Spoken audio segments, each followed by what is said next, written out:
Let's talk about it.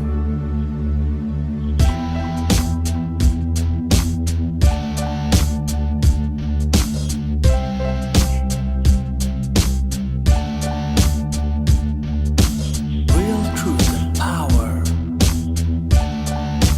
Health. Wealth. Knowledge of self. Uplifting the community. Let's talk about it.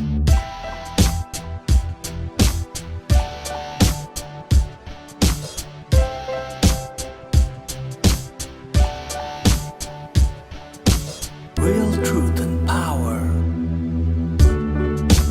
Health.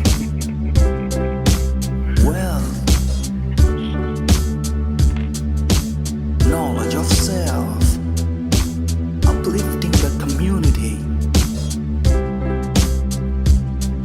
Let's talk about it. All right, peace and blessings, family. We got a powerful show today. I got my brother Donnie Goes In and brother JRICH. We're going to have a call-in show. We're talking about Ice Cube. We're talking about DJ Hughley disrespecting Ice Cube. And we're going to talk about this DL Hughley, have anything to say, because Griff got into DL Hughley. We're talking about the debate. We're talking about Nick Cannon. We're going to get it in tonight. And we're going to have a call-in show. So we want you guys to call in. So you know how we do. Let's start the show.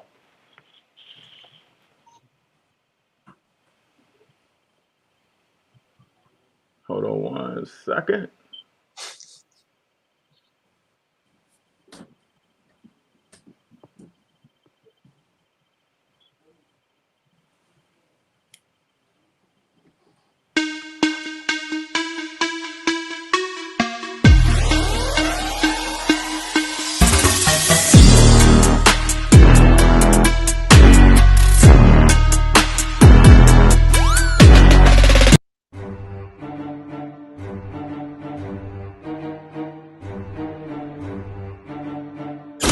You are now tuned in to Real Truth and Power, the show that uplifts the community with health, wealth, and knowledge of self. Here's your host, Everett Winchester.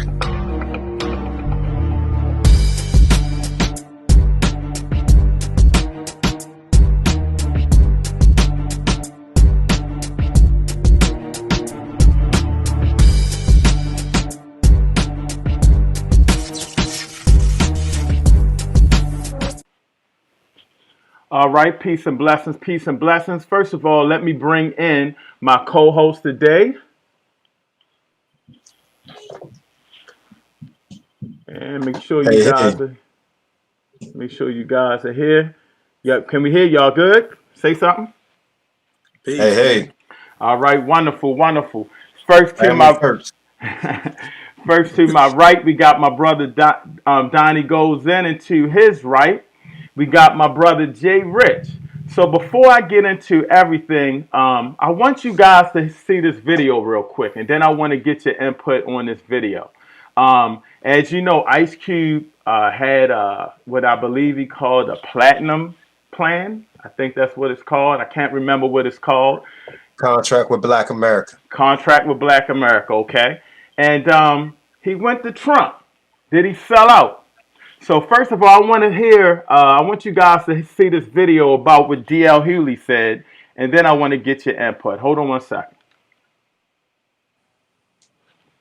It's a fantasy to believe that you can get this administration to do anything. It's you've seen black person after black person after black person after black person ruin themselves on the altar of Trump with nothing in return, and Ice Cube is the latest one. The platinum plan. When I heard it, it was insulting from the gate. Why didn't they have the spinning rims plan? We have a third wave of COVID coming right now, and he's meeting with the dude that gave us 3 Fridays. You can always tell the seriousness and import of the meeting based on who was in there, based on what the topic at hand is. Yes, people are right when they say we have a lot of problems, we need a seat at the table, but we need the right people at the table. We need people from education, from finance, from medicine, from medical, from prison reform, sociology, people who have done this for a living and not made a couple of banging albums. Let me ask you something. Why is it that you will meet with Ice Cube, but you will not meet with the Congress to get a stimulus plan passed? Why is it you won't meet with Joe Biden in another debate, but you'll meet with Ice Cube?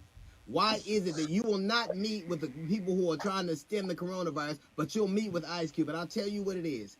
Out of all these meetings he's had with these black people, why are they always actors, comedians, rappers, and athletes? When you watch the RNC, do you see one ex-president, one governor, one foreign affairs expert? Have you seen them endorse him?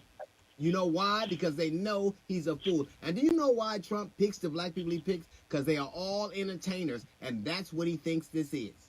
All I have to do is show niggas a shiny thing, and they'll be distracted. The platinum plan.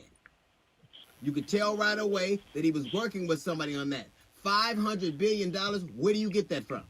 And for Ice Cube to say, well, I talked to the Democrats, but they said they couldn't do anything after the election. Let me tell you why. Because they don't hold the power right now. They don't hold the presidency and the Senate, and to get anything past that $500 billion that you supposedly got, who gives it to you? It's appropriated by the Congress, but the Senate has to pass it. Can you see that happening? They won't give money for airports. Airlines are closing, but I'll talk to Q.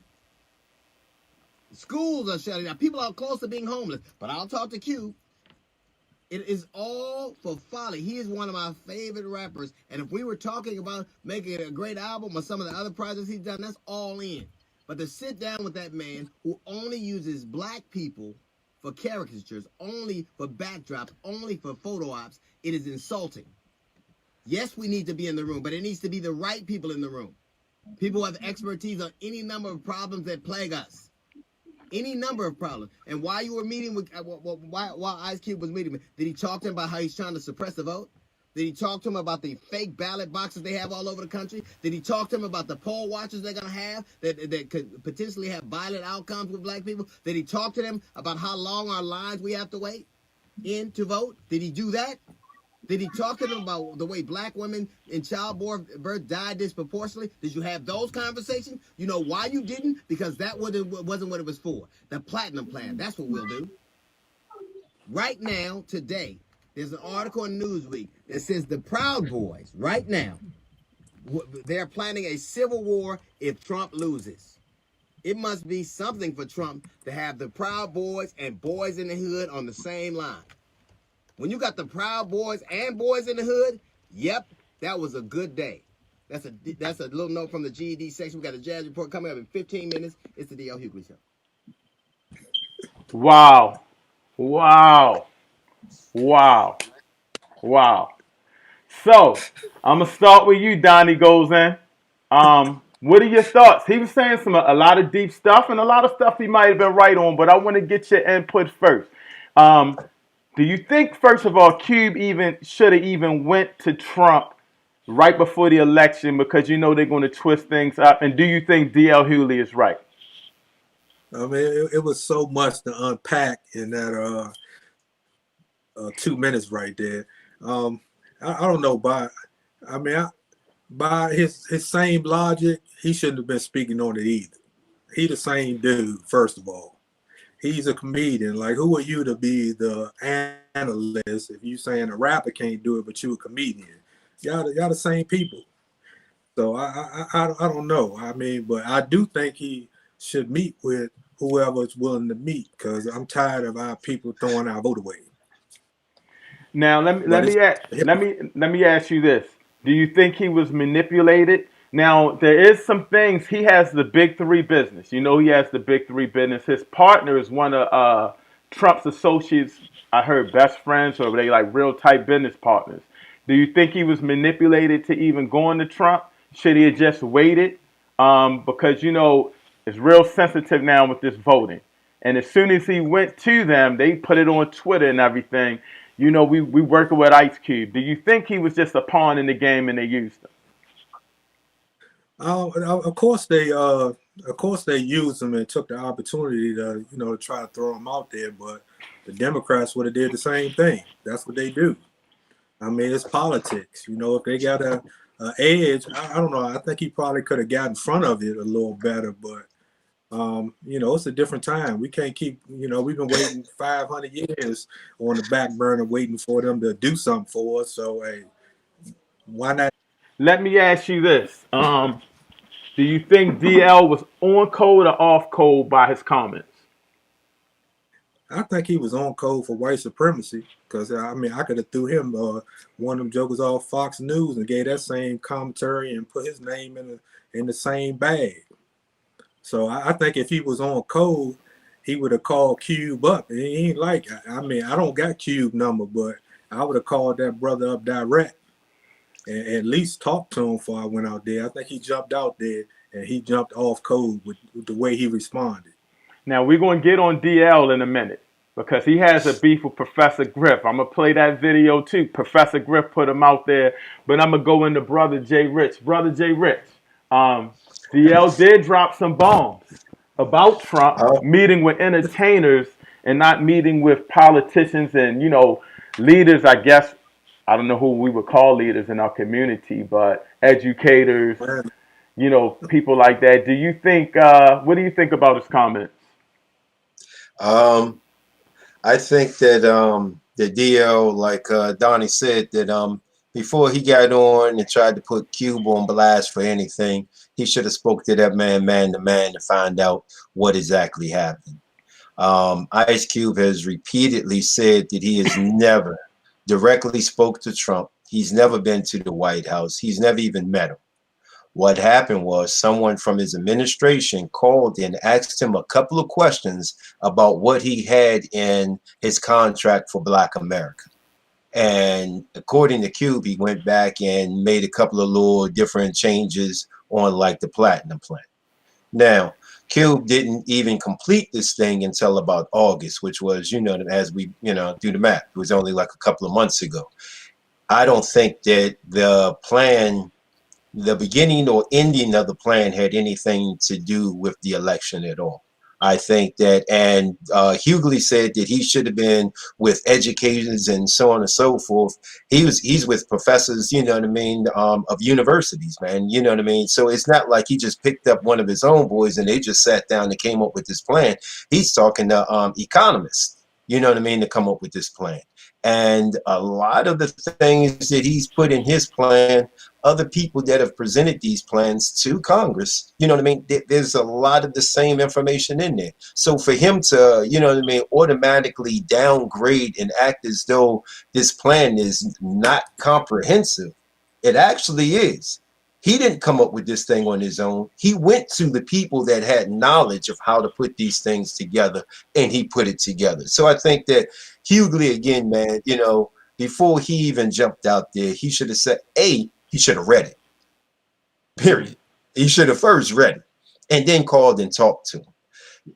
Cube said that he said from the very beginning when he first started writing the thing that he was going to take it to the Democrats and the Republicans because he doesn't feel as though it's a bipartisan problem. It is an American problem. And that's true. You know what I mean? I can't knock the dude for that. A lot of people are mad, you know what I mean, that the Trump administration, and do I think that they used them? Of course.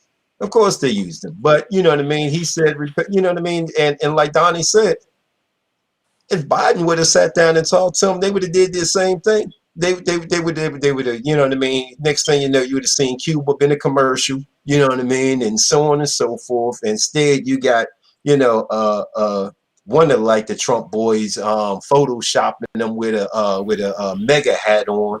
Everybody keeps saying that he has endorsed Trump.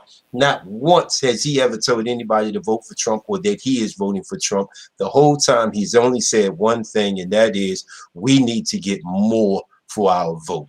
And I can't knock that dude for trying that, man, because as Trump, I know we're gonna get into the debate, man, because that dude is funny, man. That dude is hilarious, man. But he has, but he makes a point. You know, Biden has been in office for almost in public office for almost 50 years. Where has his plan for Black America been outside of incarceration? So everybody wants to jump on Cube. My thing is, instead of knocking him for sitting down and talking to somebody in the administration just to answer questions about his plan, nothing about we're going to implement your plan, nothing about, oh yeah, you know what I mean, we want to work with you on your plan. We have a couple of questions about your plan. And I think that that has been seriously misconstrued. The other thing is, why are we putting it all on him? If you sat down and you read the plan and you looked at it, you tweak it, you take it to your city council, you take it to your county council, you take it to your state representatives. It's up to us. Now we have a plan, and he's not the only one that has presented a plan. Now we have a plan that we can build our own blueprint for our own neighborhood. So if we should be thanking this man and taking it to our city, to our counties, to our state legislation, and putting the pressure on him. If you don't like him going to Trump, then you need to be at your next city meeting, your next municipality meeting, presenting this to, you know what I mean, to the city council. If you don't like him to go talk to Trump, then you need to pick it up and go and do something with it. I'm gonna let you go, and then I'm gonna let Donnie go. Let me ask you this: should he have waited? Was he a little manipulated? It's an election. Should he thought a little bit like, I gotta watch how I go about this? And do you think Trump's even going to do anything with this plan? I mean, that's my thing. Let's be honest here. Let's be honest here. You went to Trump, but is he really even going to do anything? And was he thinking like, man, they're going to use me? This is the reason I'm saying that is this is a critical election. Critical. And he has to move swiftly. But go ahead. What's your input? Go ahead. Whatever. I want to ask you a question as well. But he said that he was going to take it to Biden. And it said the Biden team sat down, talked to him, and was just like, you know what I mean? We like, what did he say? Like 85% of your plan. Let's talk after the election. Then you have Trump that came to him. You keep saying he took it to Trump. He said he was going to take it to Trump, but someone in his organization actually came to him. Well, hold on. You do know his business partner is affiliated with Trump. Do you think that guy manipulated the situation? I'm not sure if he manipulated the situation or if he actually made it possible for whoever it was in the administration to contact him. That may be possible. But you know what I mean? Let me ask you this, and I asked you this before, whatever, but straight up. How often do any of us sit down and come up with some type of economic plan and the president reaches out to you to ask you questions about it?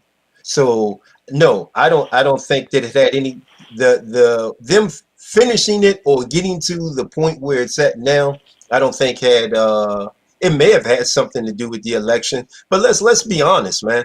Are you really basing your vote on who Ice Cube tells you to vote for? If not, then that right there is a major reason why we have an electoral college, man. If anytime, you know what I mean, somebody, because Ja Rule says, you know what I mean, I need to go for Biden, then I'm gonna go and vote for Biden. That's just nonsense. And if people are swayed because of this one person to go and vote one way or the other, then yeah, man, you. What do you say about it, Donnie? What's your thoughts? Was he manipulated? Should he have brought it to the people? Said, this is my plan. I'm thinking about this. I'm just saying, without dealing with the Trump situation. Hold up, but before I go to Donnie, JRICH, do you think Trump is even going to do anything with his plan? Yes or no? No. Okay.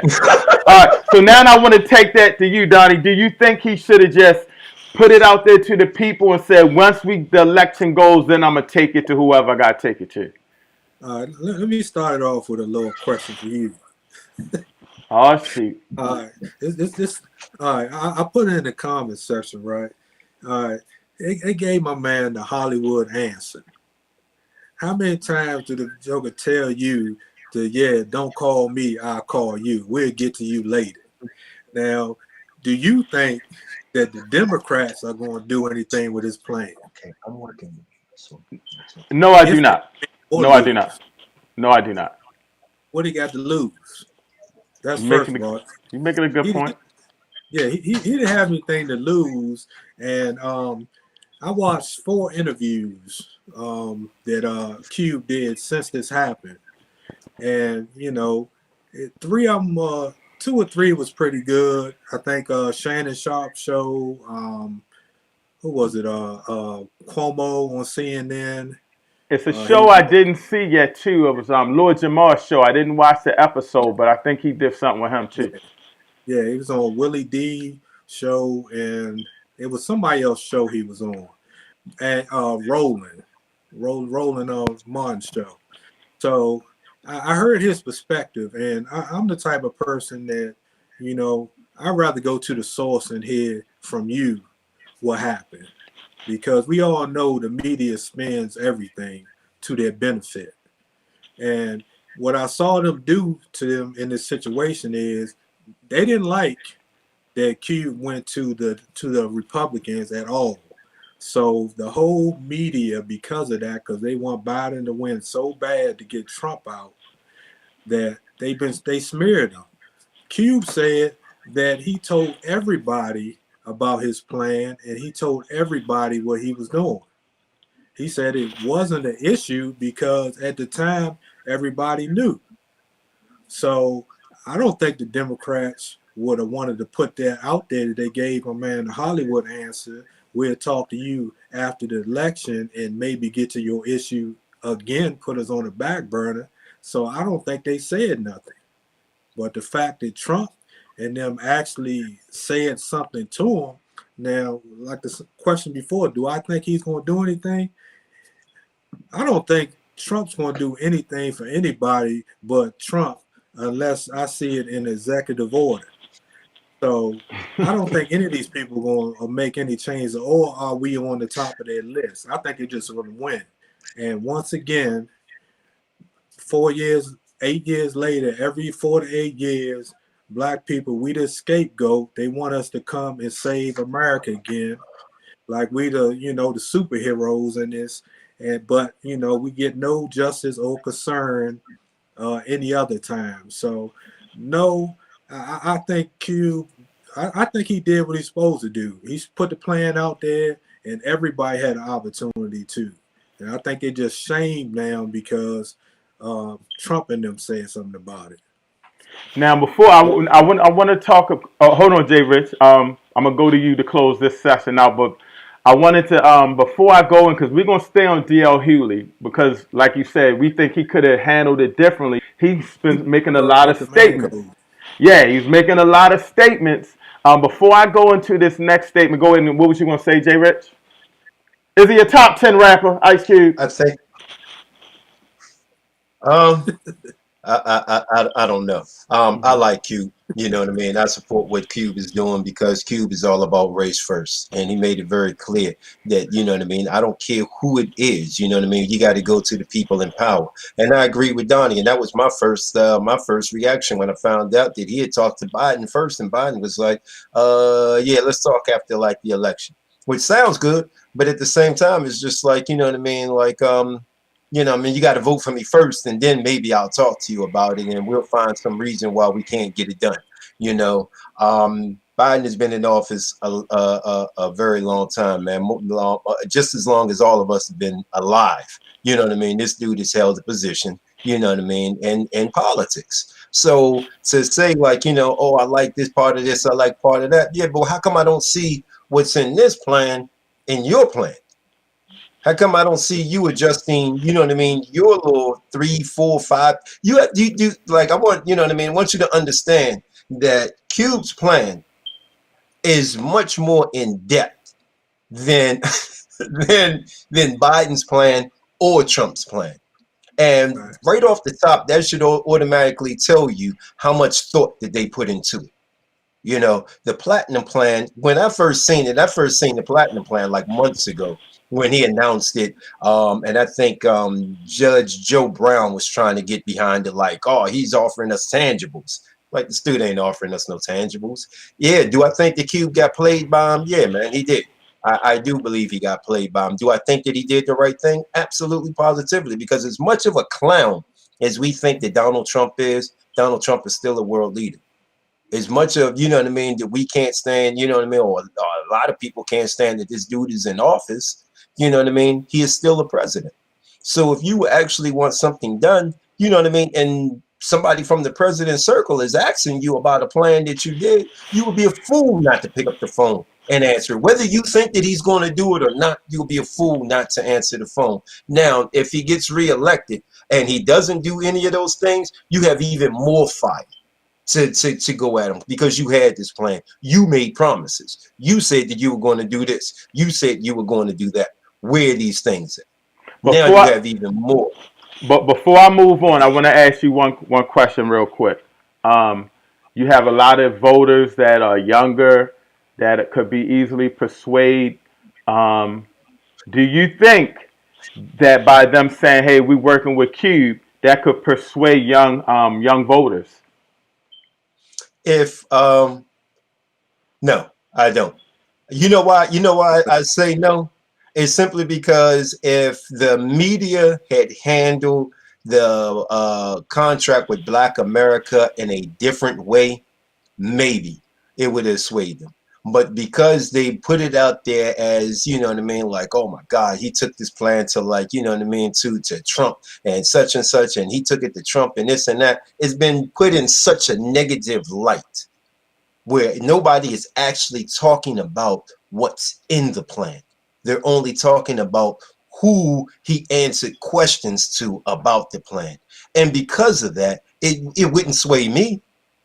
You know what I mean? Because I don't, if you're a young person and only thing you're doing is listening to the media, I can tell you right now, you couldn't name one thing inside of like this contract with Black America, because they're not talking about not one issue. So when DL Hughley sits there and is like, oh, well, what about this? What about this? What about this? What about the part where he says, you know what I mean? Black homeowners should be able to get home loans interest free. Where's that part at? You know what I mean? Where it says that every Black child born should get $1,000 bond. Where's that part at? You know what I mean? So it's not like, you know what I mean, he has these wild ideas out there, and nobody's talking about the ideas that are actually in there. They're just talking about who he talked to about it. And that's ridiculous. I Because got you. and it's just another part of the media manipulation for, you know what I mean, it's bait and switch. You know what I mean? If I don't really want you to look at the plan, then I'm gonna just tell you that the plan is bad, because you know what I mean. If Trump is willing to look at it, if he's going to go and talk to Trump about it, then it's something that we don't need, because of course, you know what I mean, we don't want anything from Trump because it's Trump, so we don't want nothing from him. Um, Before I go to this next topic, I want everybody to know that I need you guys. This next topic this video is going to be graphic. So if you have kids, you may not want them to listen. But before I go back, Donnie, I want you to comment on Sister Selena Rich. She said she thinks Q was premature. He should have taken a page out of Tavis Smiley's playbook, start from the bottom up, not top You down. know, is What that you the think same? about that? Is that the same Tavis Smiley that just got caught up not too long ago? Now I don't know if that's been That proven. dude? Huh? I don't know if it's been proven. So we got to be on point there.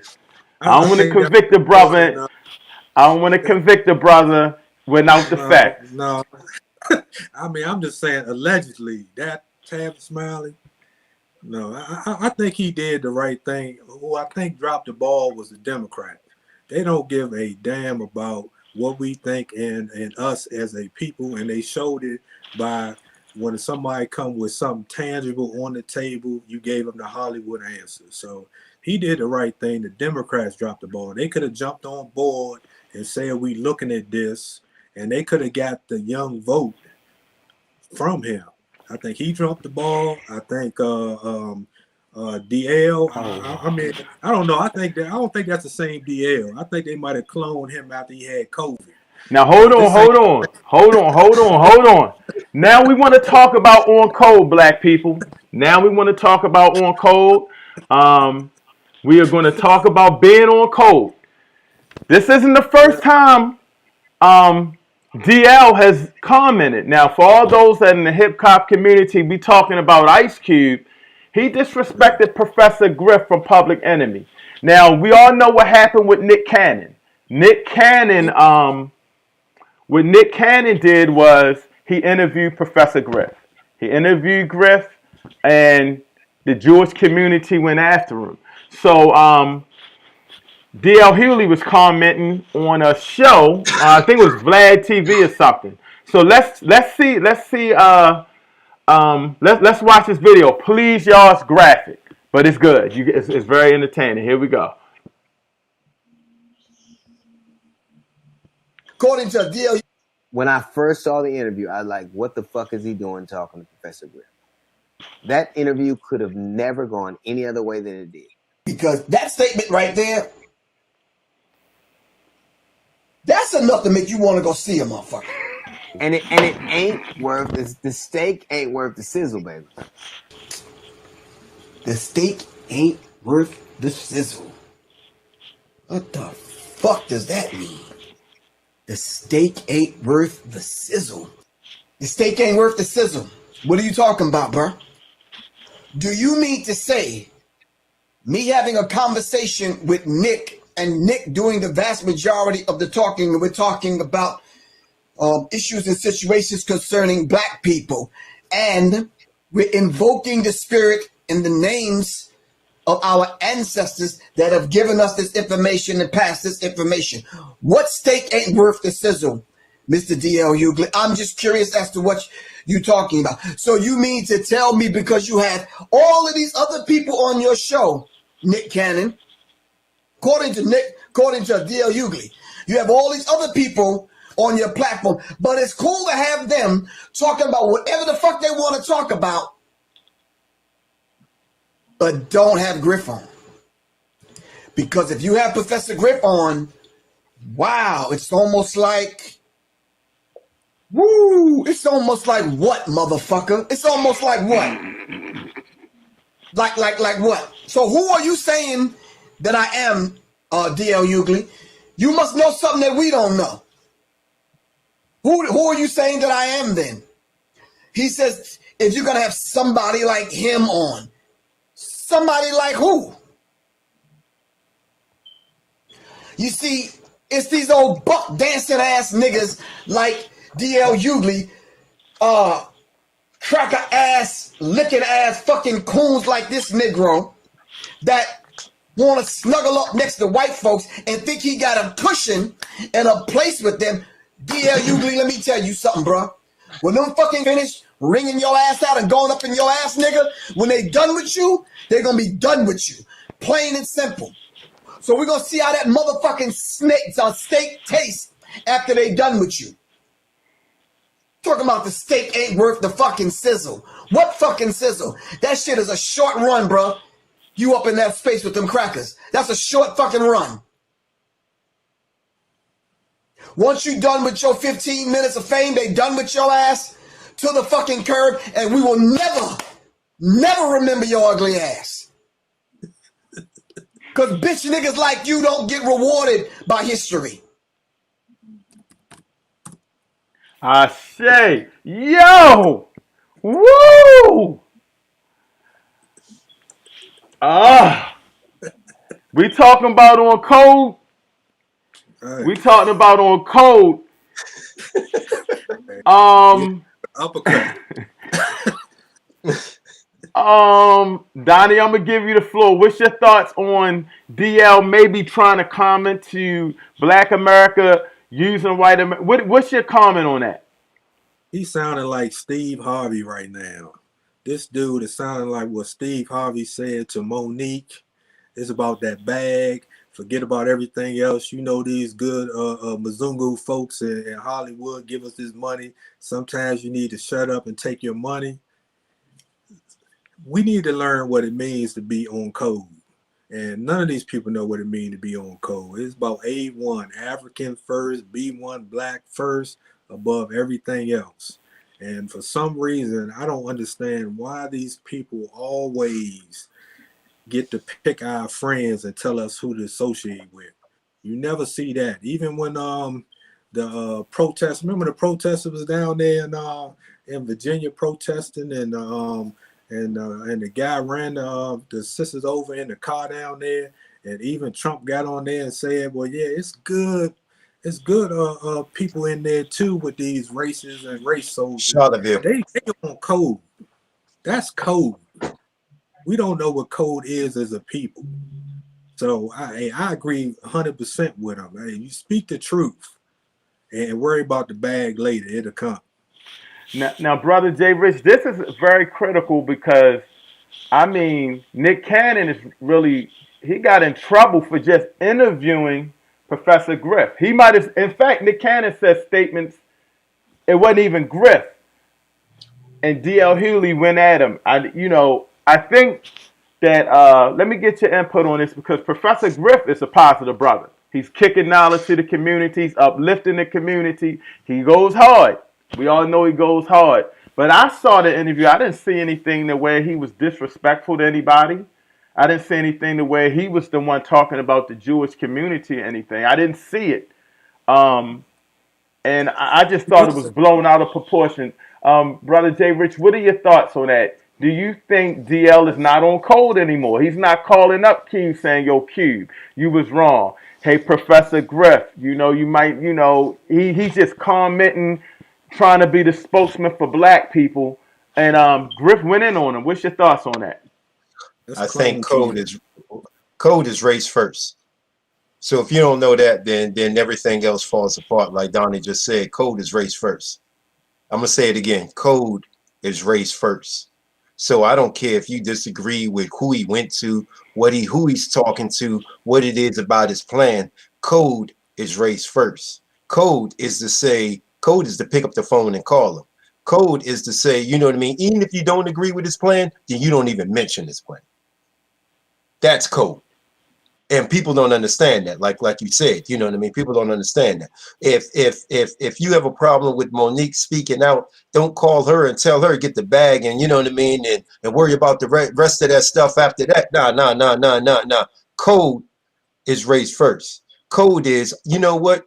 I'm gonna stand by you. You know what? Because we all need to be respected up in here. I'm gonna stand by you because you are actually fighting for something that we all need. I'm gonna stand by you. Not only am I gonna stand by you, I'm gonna do what Roland Martin did, and I congratulate Roland Martin. I watched that interview.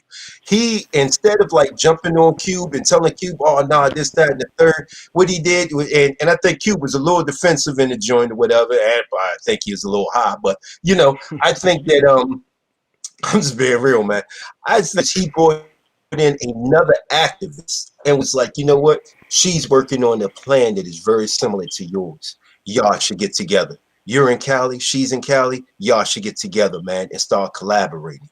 That's on code. Code is not, you know what I mean, putting that brother out there like, "Oh, you shouldn't have did this. You should." No. Code is when you call him on the phone and you tell him what it is that you disagreed with him about. Not put it out in front of everybody else. And no matter what it is that happened on that phone conversation, once you get on the air and they say, you know what I mean, we live, hey, that's my man Q. You know what I mean? Let's break down like this contract with Black America and what it means for us as a race. That's code. You know what I mean? Code is like me and you can sit back and argue all day, Everett. But the moment you and I get in front of this camera, I'm your man. That's right. I'm your man. I'm not going against you. I'm not going against you because we are in a time where we are trying to fight for our rights, man. We got people out here protesting for months, man, fighting for our lives.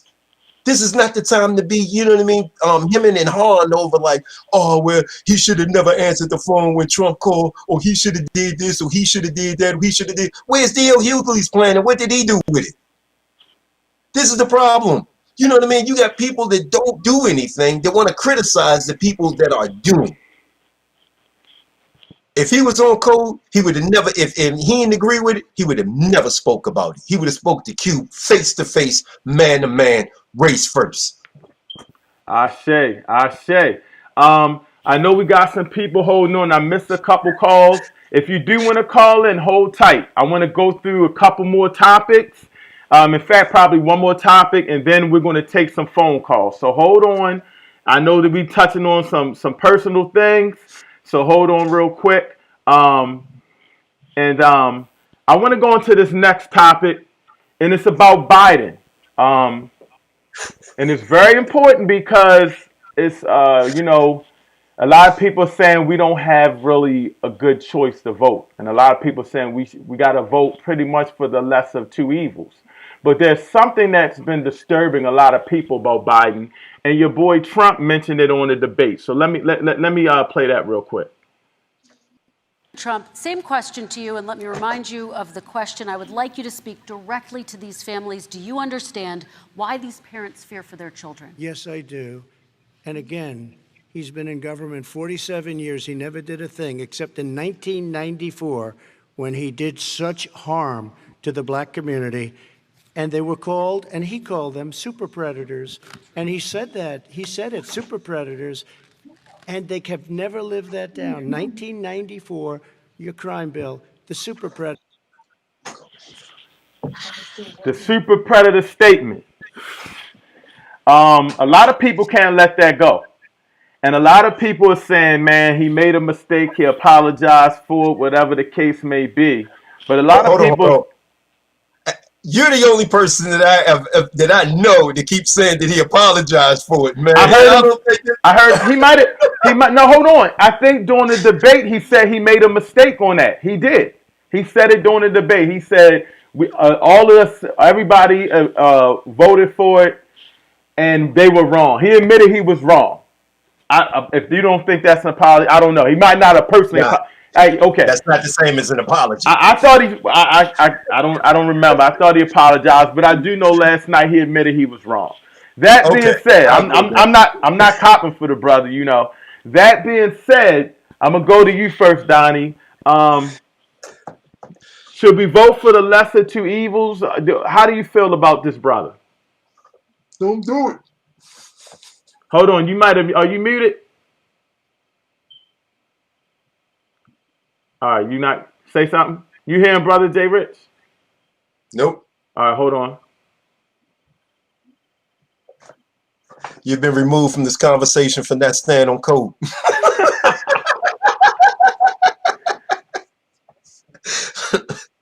It says you muted yourself. Well, while he's trying to get that, yeah, but I'm gonna let. In fact, don't do nothing real quick, Donnie. Let me see something. No, I don't think that. I think that Biden is saying whatever needs to be said. You know what I mean? You know what I mean, to get that vote. I don't think that he means any of it because he stood by it for so long. Again, you know, because even after like that crime bill was passed and he's seen the havoc that it reached, you know, he continued to vote. You know what I mean, for arms, to build more prisons, to give more military weapons to the police. And even in the midst of all of like this protesting and more people dying at the hands of the police officers, this dude gonna come through with like a statement like, I think they need more sensitivity training. Come on, man, stop. Which just tells me, you know what I mean, that you're not you don't care, man. You know what I mean? You're not looking to reverse any of this stuff, man. It's ridiculous, man. And you're just saying, you know what I mean, that you felt bad about it now, you know, because you want that vote. But if you weren't, you know what I mean, running, and you already had your seat in Congress still, you know what I mean, you would just be blowing these questions off. Like, yeah, whatever, man. You know, my people have already voted me back in. So yeah, nah, man. Nah, I don't trust Biden, and I don't believe in voting for the lesser of two evils ever. I think that the only way that we can get rid of the two evils is to create a third party. And the only way to create a third party is, man, you have to actually vote for somebody outside of Democrats and Republicans. I mean, you and I have covered this, man. I don't know how many times, man. You have to break that chain, man. I know habits are hard to break. Hold on, brother. Hold on, because you buck dancing a little bit. So I gotta go to the point. I don't want you buck dancing. I don't want you buck dancing. Let's put this all on the table. And for all those that want to call in right now. If we do have calls, I'll look at the call log. If you want to call in, the number is 877-944-8020. We'll get you right in. And I'm sorry if I missed you early. If you do want to call in right now. 877-944-8020. You saying you don't trust Biden. You saying to vote for somebody outside or something. Well, we missed that boat. We wasn't ready. We dropped the ball. So what are you telling the people to do? Not vote? Vote for Trump, vote for Biden. I mean, I'm lost here, brother. Talk to me. Don't buck I that. said don't. I You said don't vote? I told you don't. No, I never said don't vote. I always say go and vote. You should vote every single time because it's more on the ballot than just the president. More on the ballot than just the president. You know what I mean? Hold on, brother. I ain't talking about what's on the ballot. I'm talking about the president. Always vote. Who should the people vote for if you can't trust Biden? If you can't trust Biden and we feel like Trump's a racist, who should they vote for? We got to vote now. We got to make a point. Don't buck dance, brother. Who should we vote for? There's a Green Party. There's a Libertarian Party. There are more parties than just the Democrats and Republicans. And the only way that those parties are ever going to get funding is if they get 10% of the vote. So as long as you keep pouring your votes into this one party system of Democrats and Republicans who work together hand in hand to make sure that we are disenfranchised and that we will never ever gain anything in this country, then you know what I mean, we're basically voting for the evil, period. It's not a term of the lesser of two evils. You're voting for evil, no matter which one you pick. So you have to pick somebody else at some point. That's the only way that we're going to get political power, is to put our power behind a group that is going to support us. And it has been very clear from the very start of the Democrats until right now, this very second, that they don't support us. It's been very clear that the Republican Party does not support us. So why do we continue to support them? Again, man, race first, man. We need to go into and change the way that the Green Party operates. The Green Party wants to be in the political realm. Okay, we're going to get behind them. We're going to vote Green Party down the ballot. Now, when they get in, then we're going to go to them and be like, yeah, you know, if you want to get elected, re-elected, I'm gonna need this. I'm gonna need this. I'm gonna need this. I'm gonna need this. I'm gonna go to you in 1 second. I'm gonna go to you in 1 second, Donnie. But I gotta clear this up. The elections are going on, and I'm sorry. I'm about to log back in the call log, y'all. So I'm sorry. Nobody called in. I shut it off. I'm gonna call it back in. My bad. So give me 1 second. I'll let you know when to call in if you want to call in. Brother JRICH, I don't know about no Green Party, nothing like that. We know what's going on. Hold on, Brother JRICH. We are at a crucial point in history. You telling people to vote for Kanye, you know that Trump gets elected. You know they said it 8 years ago, right? And they said it 12 years ago, right? I'm just saying. I want to make this is the most important election of your life. I want to make sure I'm on point. You telling the black people to not vote for Biden and not vote for Trump, to vote for Kanye. Is that what you telling me? Because I'm confused here, brother. Because you know we vote for Kanye, Trump wins. Now, I'm not telling people who to vote for. You can vote for Trump, you can vote for Biden. Whatever vote for, what's in my heart is what's in my heart. But this is a critical election. They talking about a civil war if Trump loses. But he's probably going to win if we don't put a vote in. So where do we go from here, brother? Let me explain something to you. I'm gonna put you solo. Break it down. All right. So in the last election, which was the most critical election of our lives, 4 years before that, which was the most critical election of our lives 4 years before that, I can tell you right now that 4 years ago, Trump lost the popular vote by over 2 million votes. Who's in office? Trump is in office. Why? Because Trump lost the popular vote. He won the electoral college. Understand how voting works. You can go in and vote for whoever you want. We can all go in there and vote for you. We can get you like 50 million votes. And guess what? If the electoral college doesn't give you not one vote, you will never be president. So understand that. So understand that even though Trump lost the popular vote by 2 million and he still got in, What makes you think that he isn't, you know what I mean, winning in the same states that he won in 4 years ago? Ain't nothing changed. They ain't them states. You know what I mean? So let me finish, man. Go ahead, What keep I'm going. saying is we're not getting anything from the Republicans. We're not going to get anything from the Democrats.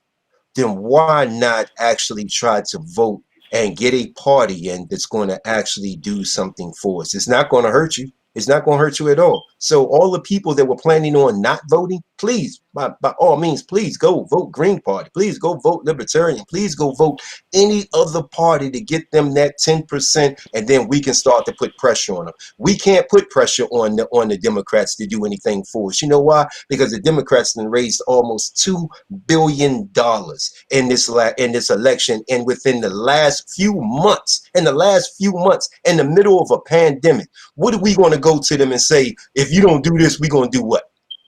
They done raised over $1 billion, almost $2 billion. We're going to go to the Republicans and say, you know what? If you don't, you know what I mean, do this for us, then we're going to do this. They done raised over $1 billion. Trump is having $500,000 dinners right now, raising money. You know, so what is it that we have? We say that this is our community, but we don't own the homes in that community. We say that this is our community, but we don't have, you know what I mean, the banks in that community. We don't have the grocery stores. We don't have the business. We don't own the land in that community. As a matter of fact, we say that this is our community. We can't even get the people on the city council to look out for us.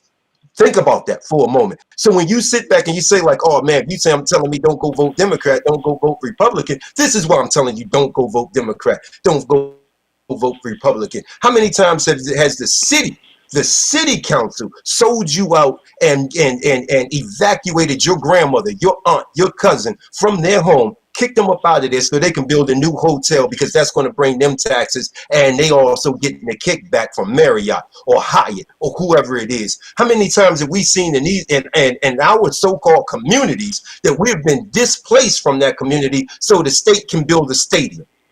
You know why? Because you don't own anything there. So yeah, go and vote for another Democrat. Go and vote for another Republican. And guess what you're going to get? You're going to get the exact same thing that you've always gotten. Because we don't hold any power, and they don't respect us not 1 inch. They don't respect us on anything. So when we sit there and we talk about police brutality, and you go and you ask Biden about Black Lives Matter, he says that, oh yeah, you know, man, we need police reform. To me, police reform, when he says that, you know, police reform is pretty much they need sensitivity training, that's no different than Trump telling the people, you know what I mean, stand down there, be ready. Because once I get in, nothing's going to change. Just hold out. Just hold out, you know what I mean, till after the election. And we're talking about a civil war. Let's not forget, like a few months ago, they were trying to start a race war. And now, since they see that the race war isn't going to pop off, now they're going to start a civil war. Y'all can call in now. And if you want to call in now. 877-944-8020. 877. Sorry to cut you off, brother Jay Rich. 877-944-8020. If anybody wants to call in. I want to get Donnie in a little bit. To go in on that, and Donnie, also, Sister Selena Rick said, mark my words, there will be no black agenda on the table of the next administration without unity in the community. I agree with that. Thank you. I agree with that. But Brother Donnie, go in on, you know, what Brother Jay Rich is saying. You know, he's saying don't vote for either one of them. I mean, do you think that is dangerous? Do you think that is dangerous? I think it's more dangerous not being on code. I think that this is just one election. You know, every 4 to 8 years is the worst ever. You know, the worst ever time. They need us more than any other time. I just think it's unfair. I think it's unfair for America to always be expecting black people to save them from themselves. All this started because they chose Trump. They voted Trump in here. They wanted this guy. You got him. So I said 4 years ago, y'all gonna get what y'all deserve. Now y'all need to suffer because y'all was mad because we had a black president. So y'all went out there and you know, started all these militias and hate groups because y'all was scared that y'all was gonna lose y'all country. So all this is them reaping what they sowed. So I agree with him. Nothing's gonna change. Nothing's gonna change until we unify. Unity is the problem, and unity is the answer. Until we do that, nothing's gonna change. Me, if you need somebody to vote for, I'm gonna tell you, write my name in. Donnie goes in for president. Write my name in. For once in my life, my name gonna be on the ballot. Donnie goes in for president. And you gonna get the same thing from me that you the same thing you gonna get from Trump and the same thing you gonna get from Biden. None of these dudes are for you. And as a matter of fact, let's just go real quick on I'm not gonna talk too long, but let's just go on a numbers game, right? Black people, we are 13 point some percent of the American population. And every 4 years, they think our vote's gonna make a difference in who gonna win the election. The numbers don't even add up. If 100% of black people still went out and voted in every election, 80%, almost 80% of white people would have to have came out and voted or not voted to win the election. This is not even our fight. It's time for us to step back and let them fight amongst themselves, because we done been through it. You can't say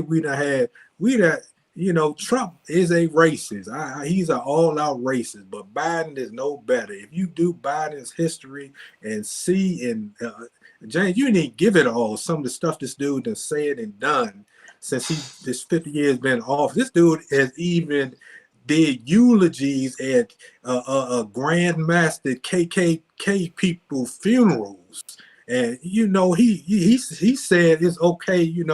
I can work with anybody. This dude is not the dude. I wish I knew what he was and what his record was when Obama was in. He got a slide because we wanted to see the first black president. But I wish I'd known this dude's record then. This ain't the dude. But I'm not going to tell you who to vote for. I'm struggling right now if I should vote for being shot to death or being stabbed to death. Which one is the best? Because that's our choice.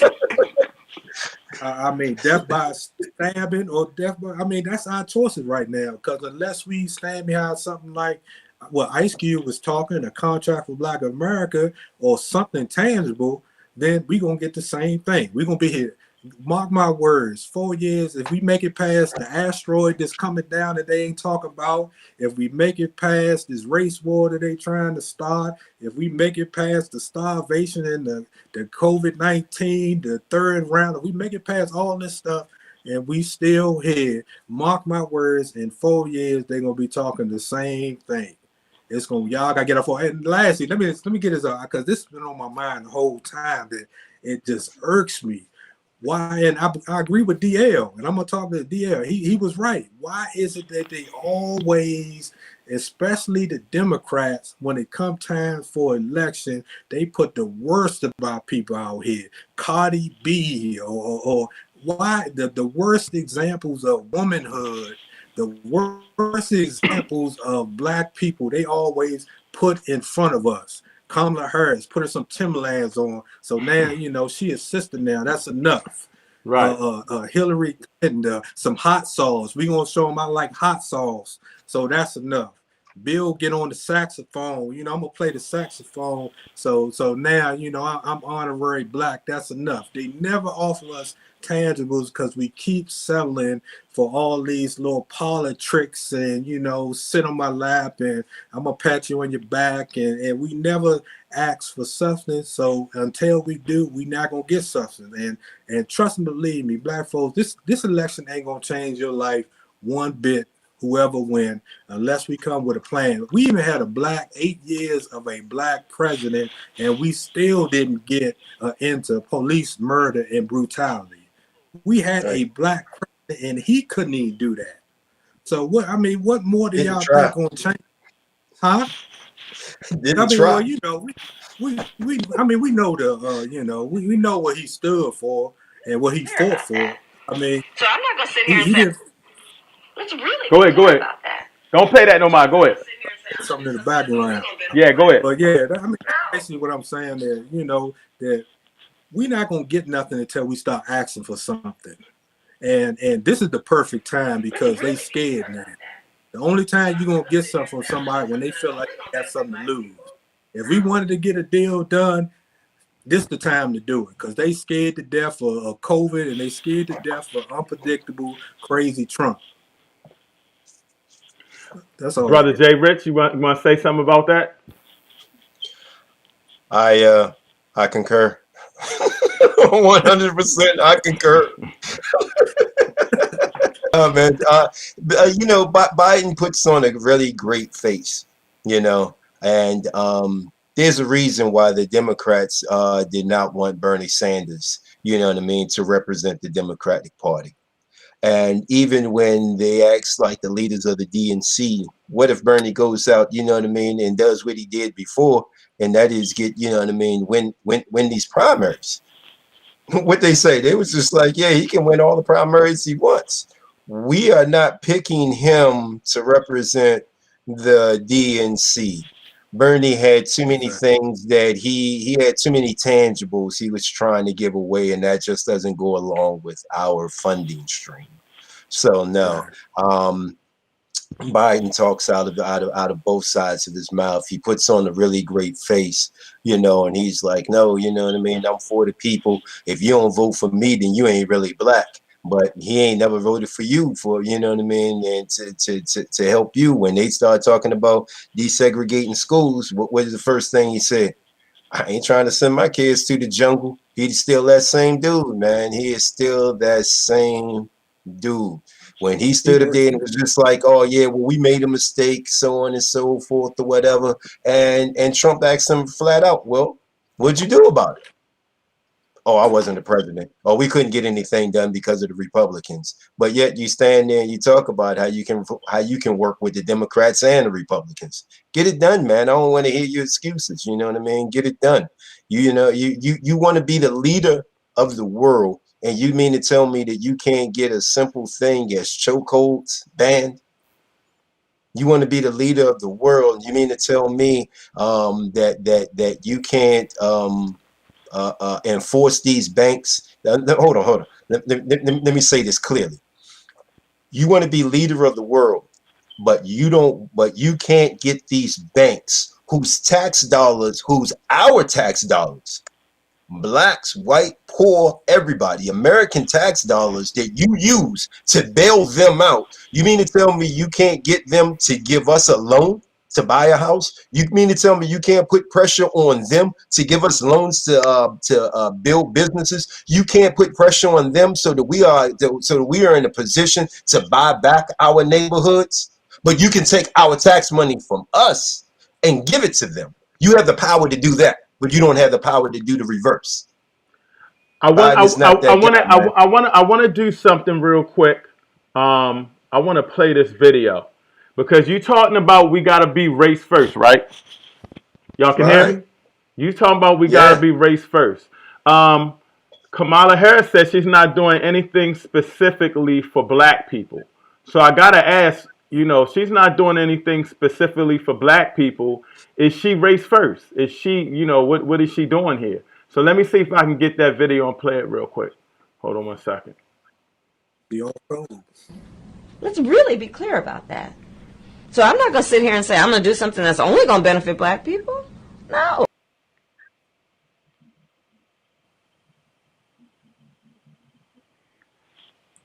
What do So y'all think about that? She says she's not going to that do sounds anything great. specifically for black people. My thing is, other races, they do things specifically for their race. If I'm running for election, I'm going to look out for people that are struggling in my community so we can get the upper hand and get on a level playing field. I don't think that you can just say, I'm going to do things for America, and then when I do things for America, they're going to help my community. You got to do things specifically for your community. Dr. Claude Anderson always says, and I always say this on a lot of the shows, race is not a color. It's like a track meet. It's a game. And we're racing for economic power, political power. And right now, if this was a track team, we wouldn't even be on the track. We'd be in last place. We're losing the race. In order for us to get on top and on a level playing field, we must start looking out for each other with a race first mentality. So she's saying, when I pass laws for America, they're going to help black people too. But other people in other cultures, you know, they go in and say, we're not going to vote for you unless you do this for our community. So she specifically, being a black person, she specifically said, I'm not going to do anything particular. You know, I'm not going to do anything particular for black people. So what's your thoughts on that? What's the You difference can go between first, Donnie. Go first, Donnie. what's the difference between her and Trump then? I mean, if we're gonna go on record, all we have to go on in records. I mean, hindsight is 2020, like that clip right there. All her policies when she was the AG of California and everything she's done, her and Biden combined have done nothing for black people, and actually have done far worse than Trump can ever do to black people in 20 years of being president. But she's not on code on that point right there. But I understand what it is. Anytime you black running for office and you trying to get elected, you can't offend your good Mzungu, and I'm gonna use some code for you, Mzungu constituents by saying you're gonna do anything specifically for black and specifically blacks who are descendants of slaves, slavery in America, which is a distinct group. They always, and they, you know, it's we're seeing it now. It's 2020. They can't keep hiding us in the bottom of the minority basket and making all these programs for minorities and saying that we're getting it, and then white women get to be the top ones that get all the funding that go home to their white husbands, and they get all the money and the benefits out the programs, immigrants and everybody else, but the black descendants of the slaves who they put under the category of minorities get nothing. So it's a political game. I hope and pray. I'm praying to God that if they do win and get in office, that she do remember that she is black. There's some black in there. I hope she does.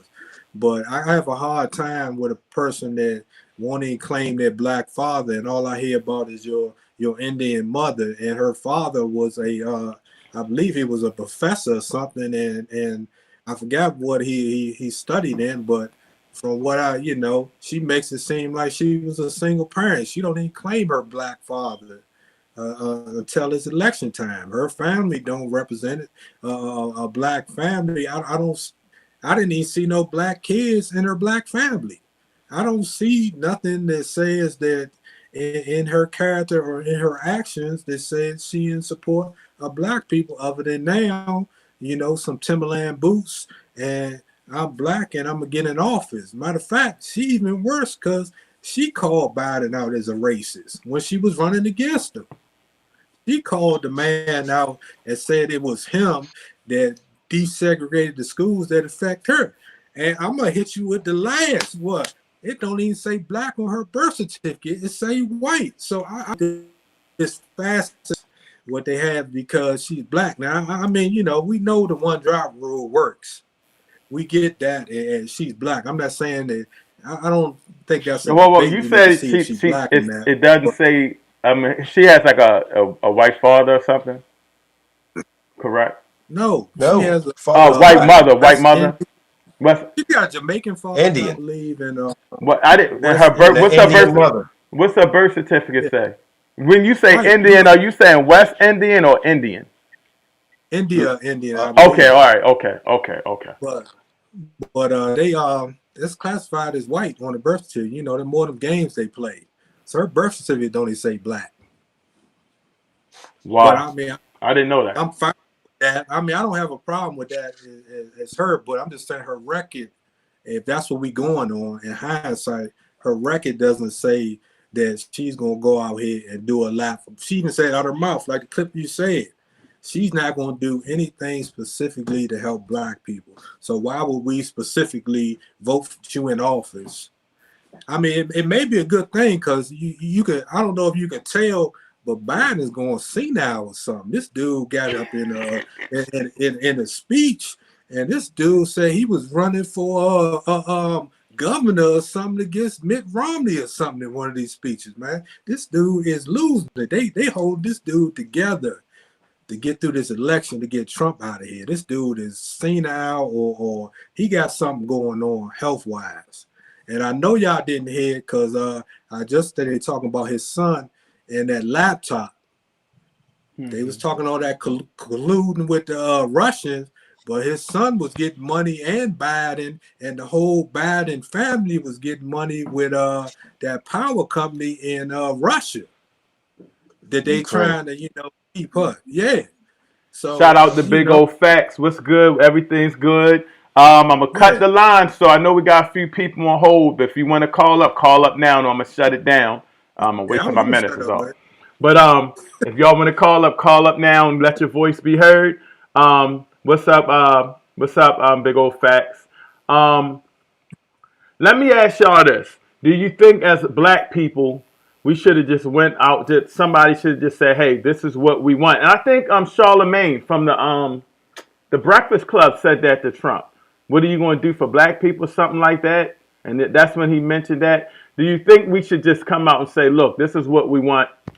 Are you going to give it to us, or we not going to vote for you? You can go first, Exactly. Donnie, and then I let Brother J. I Rich go think in. that's exactly what need to happen. Is something. I mean, I don't want to keep talking about Ice Cube, but I think that's exactly what we need: a plan put together by some scholars and put together. This is what we need, and it needs to say somebody need to sign it before the election, or no tangibles, no vote. That's where we at now. We don't, we gonna survive. Black people, Trump might want to be a slave owner and might be a racist, but black people, we don't survive presidents that actually own slaves. Or like my man Judge Joe Brown said, we done survived floods, animals, fights, weather, typhoons, slavery. We done came through all that and survived. We're gonna survive another 4 years.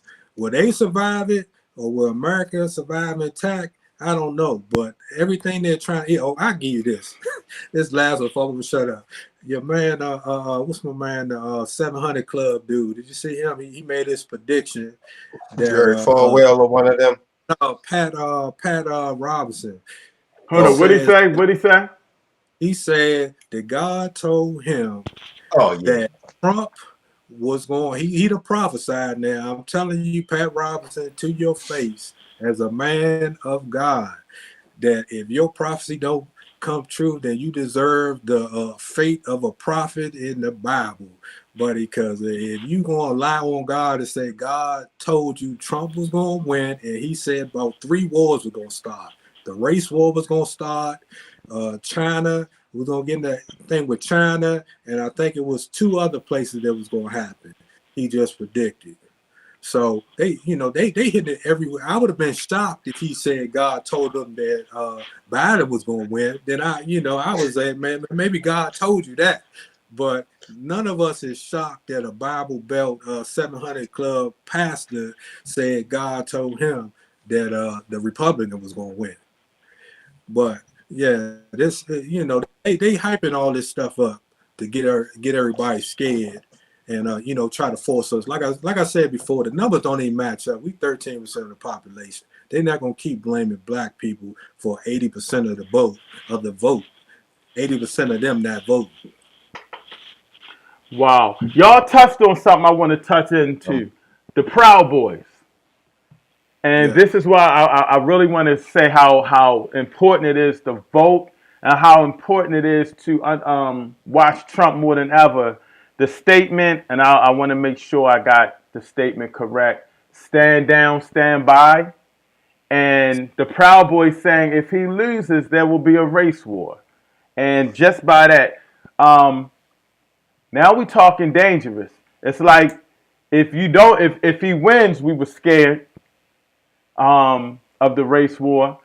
If we vote for him, there will be a race war. Are we ready for a war? And where we at with that? Go on in, brother J. Rich. I'm gonna give you the floor. Go on in. Yeah, brother. Are you ready? You ready to fight? Hey, we went to the range. I can't shoot like crap, but you wasn't that perfect either, brother. So are you ready Yeah. for the war? Well, to answer your first question, yeah, we went to the range, but we got a shotgun, my man. That short distance, you ain't got to be perfect. All you got to do is just aim in their direction with that buckshot, my man. I said. Second of all, Second of all, am I ready, man? I've been mounting up just like the Proud Boys, man, for years for this day, man. I'm not even going to sit here and lie to you. I've tried to get everything that I possibly could get my hands on in every single caliber I could possibly get my hands on. And then I took that knowledge that I had gained on trying to use firearms, and I called up my cousins and was like, "Hey, man, let's hit the range, man. We need to learn how to use these things." We need to learn how to break them down. We need to learn how to put them together, and then I put in the, then I gave them the knowledge of how to go and get them. You know what I mean? Not only protect themselves and their family. I think that we've moved a little bit away from like the race war more to like a civil war because these cats are more mad about, you know what I mean, left wing, right wing. Me personally, I think as black folks, hey man, if they ain't knocking down my door, man, hey man, let them go ahead and battle that thing out, man. I'm gonna sit this one out because the last time we got involved in their little brother versus brother war, you know what I mean, we pretty much got put right back into slavery. You know what I mean? Um, no, we didn't pretty much get put back in slavery. We got put back in slavery, especially in the South. And don't just because I said especially in the South, don't mean that things were sweet in the North. You know what I mean? Just because you got paid a little more in the North, don't necessarily mean that you still didn't get the beat down. You still didn't get harangued. You still didn't get hanged. You still didn't get harassed. You still didn't get a cross burned on your front lawn. You know, that's what happened the last time we got into their little brother versus brother. And the first time that we got put into like their brother versus brother was the Revolutionary War, where they had us out there fighting where only a small amount of us was even given arms, if they were given arms. And we helped them win. And what did they do? They kept us right in slavery. And then they turned around and took like our families that were already here, the Aborigines that were already here, and told them like, well, if you fought against us, then we kicking you out the country, and pushed them up to Canada. And then they tried to wipe out the history book saying that we were never here in the first place. We all came here on slave ships. Can I get an amen out there, bro? Hey, look, man. Look, am I ready? Yes, indeed, I'm ready, man. I keep every scope, man, locked in on zero, man. Every scope locked in on zero. Every red dot locked in on zero, my man. But again, if this is going to be a civil war, then go ahead and let them handle it however civil they want to be. And we just sit back and make sure that we protect our families. And once they're finished doing all that they're going to do to each other, then we step up and be like, hey, now this is what we want, and this is what we're going to do. The very first thing when you talk about anybody, when it comes down to like economics and how so-called minorities, you know what I mean, are treated in different countries, and this is all over the world, my man, all over the world. The very first thing that has to happen is we have to come together as a community. We have to actually start owning our community. And once it's that, what is it, 5-floor building plan? You know what I mean? It's the exact same thing, man. And it has worked for like the Chinese, you know what I mean, when they were the minorities. It worked for the Jews. It worked for the Irish, man. We have to first gain. And I mean, the Constitution says it all, man. You know what I mean? If you're not a business owner, a landowner, then you know what I mean, you have absolutely no sense country. And 300 and something, almost 400 years later, man, ain't nothing changed, man. If you are not a landowner, man, they don't really care. That's the reason why, you know what I mean, we sit here and we're like, oh, we need this, you got to come and do this, you got to come and do that. And they looking at you like, you renting, bro. You renting. Nah. I need to talk to the landlord, not the renter. You know what I mean? Um, So we have to be landlords. I want to shout out to Coach Eddie Green, my brother Green. I love you, brother Coach Eddie. I love you. He says, I want you guys to comment on this. Fear politics. We are in no position for a physical war. We are outnumbered and outgunned. We need to mind our business. And I think when he says we need to mind our business, we need to be dealing with race first, getting our stuff together, uniting, Yes. and you know, I mean, protecting ourselves. You know, be ready to protect ourselves, but we need to be building ourselves in our community and not worried about all of this stuff right now. I'm gonna go with you first, Donnie. What's your thoughts on what my brother Eddie said? Hey, I mean, I agree with him, and I agree with my man JRICH. You know, this ain't our battle. We need to sit, you know, like the Purge movie. We need to sit in the house probably for about 2 weeks after this election and let them tear everything up they gonna tear up, because this don't have nothing to do with us at all. Win or lose if they started. But I like to share something with you if I got like 1 minute. Go ahead, brother. Problem is, about 100 years ago, 1924, they had a commission on a racial question before Congress, and still dealing with the same stuff we were dealing with before. And I want to say they realized that this problem is the same, and they defined it on a couple pages in here. They defined what the problem was to me, and it's the same thing. It says, who is it? It says, well, I'm just going to talk. I don't know what was that, but it's basically saying that in the South threatens the colored brother in the concrete, while the North regards him in the abstract. All of his political and civil rights are conceded at the North, but he seldom gets a chance there to apply his handiwork or to be given consideration according to his numbers and strength. His rights exist largely in theory only, while lacking in practical application. In the South, the black man is given the You there? You muted yourself.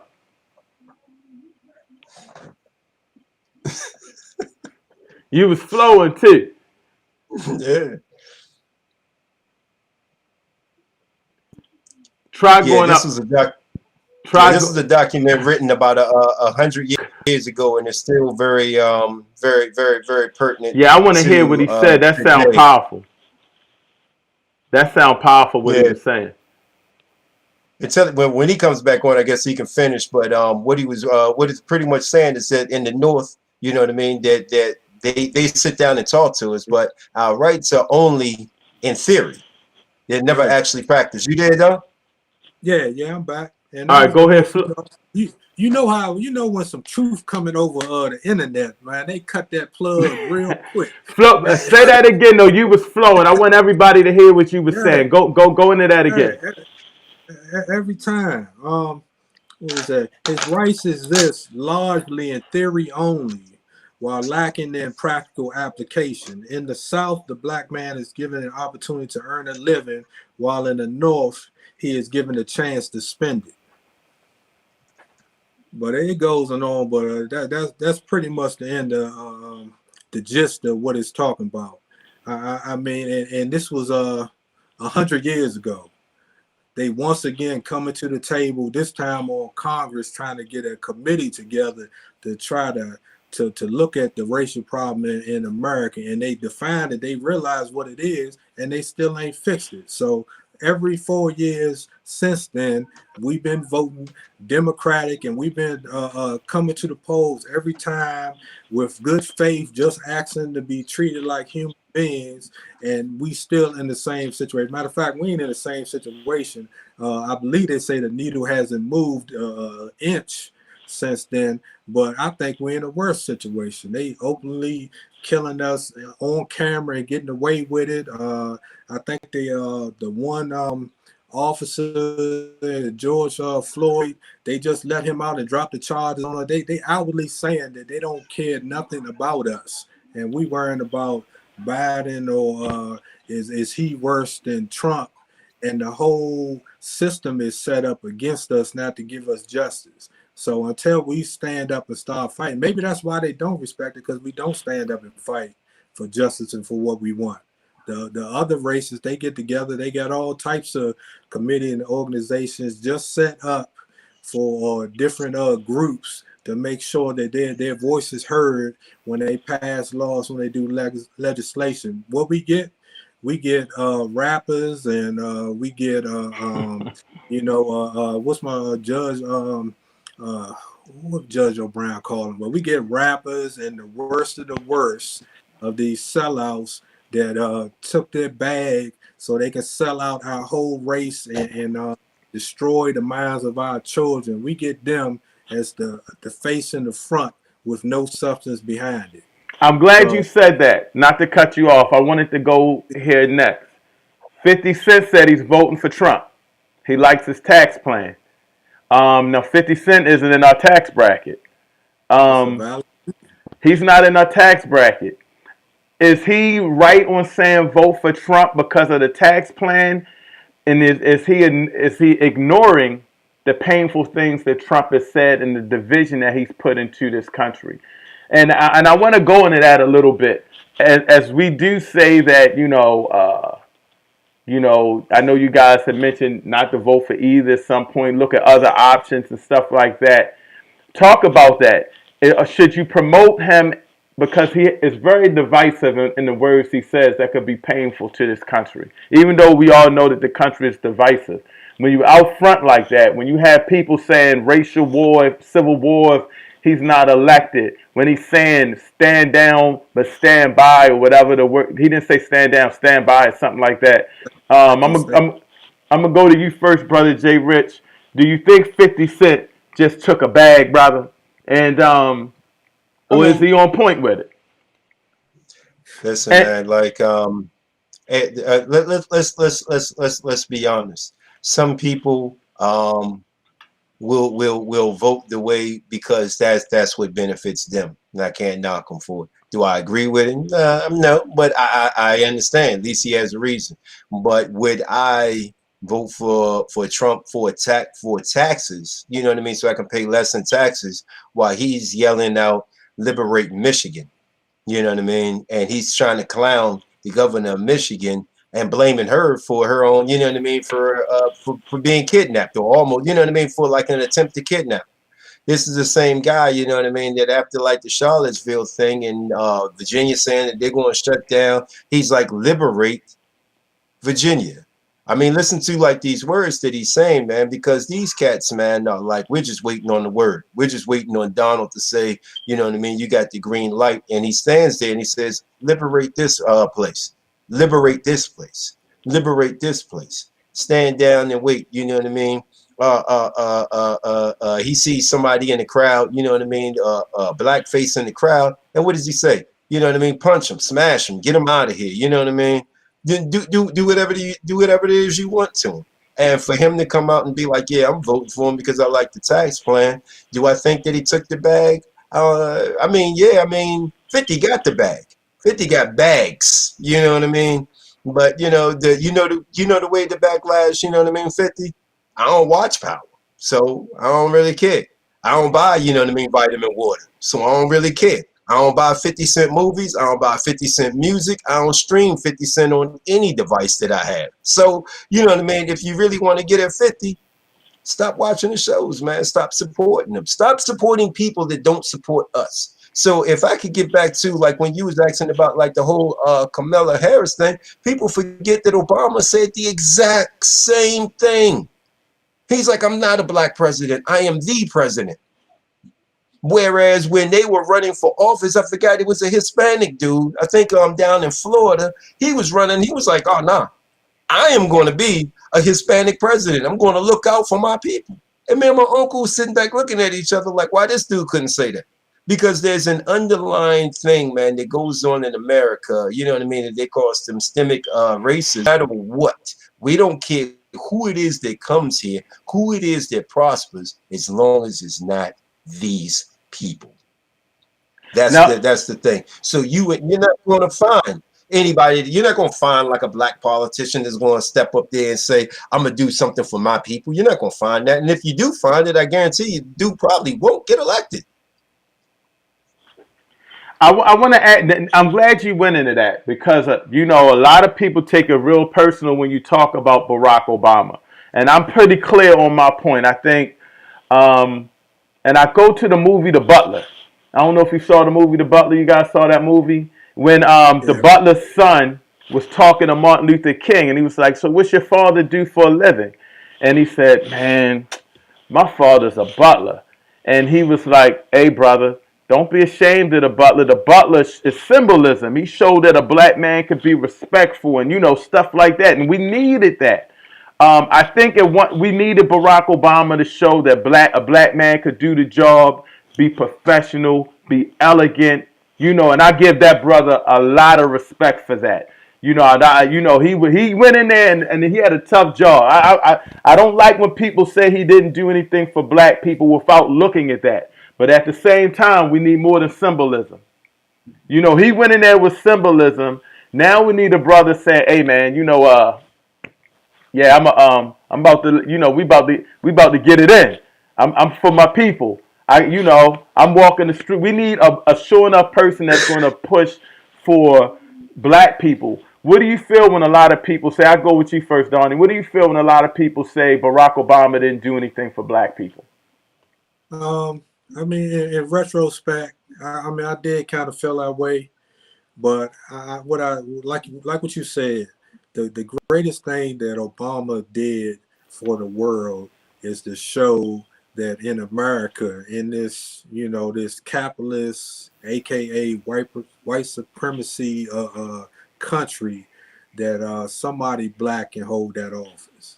And I don't want to take that lightly, because the image for 8 years, black kids, white kids, everybody kids got to see a brother hold that office. And that image, they're never going to be able to get it out their mind. So for that, I'm truly thankful for him for showing us that. Now to the bad side. Uh-oh. I mean, Uh-oh. policy. I mean, you know what Uh-oh. I'm saying? That alone, that raised the bar for us, because I remember growing up as a kid, and it was always a joke that a black person would be the president. So that image right there goes a long way, but that's all we got. We didn't get no, he picked, when you in that office, and that's what we got to remember too when we voting. When you're the president, you only got possibly one or two issues that you can choose to hold on to and actually get through. So he pick and choose. He chose LGBTQ, ABC. He chose their rights. He got gay marriage done. He got stuff done for other groups. But the problem is, and he's not a black American descendant of slaves. He was raised by a white woman in Kansas or wherever they from, and in Hawaii, but he don't have the same he don't have that experience. His father was African straight. Well, matter of fact, he was a real African American. His father was African and his mother was white American. So yes, he was an African American, but he was not a American born descendant of slave, or was he raised that way? So why would I expect him to hold up and look out for us? He ain't in our group.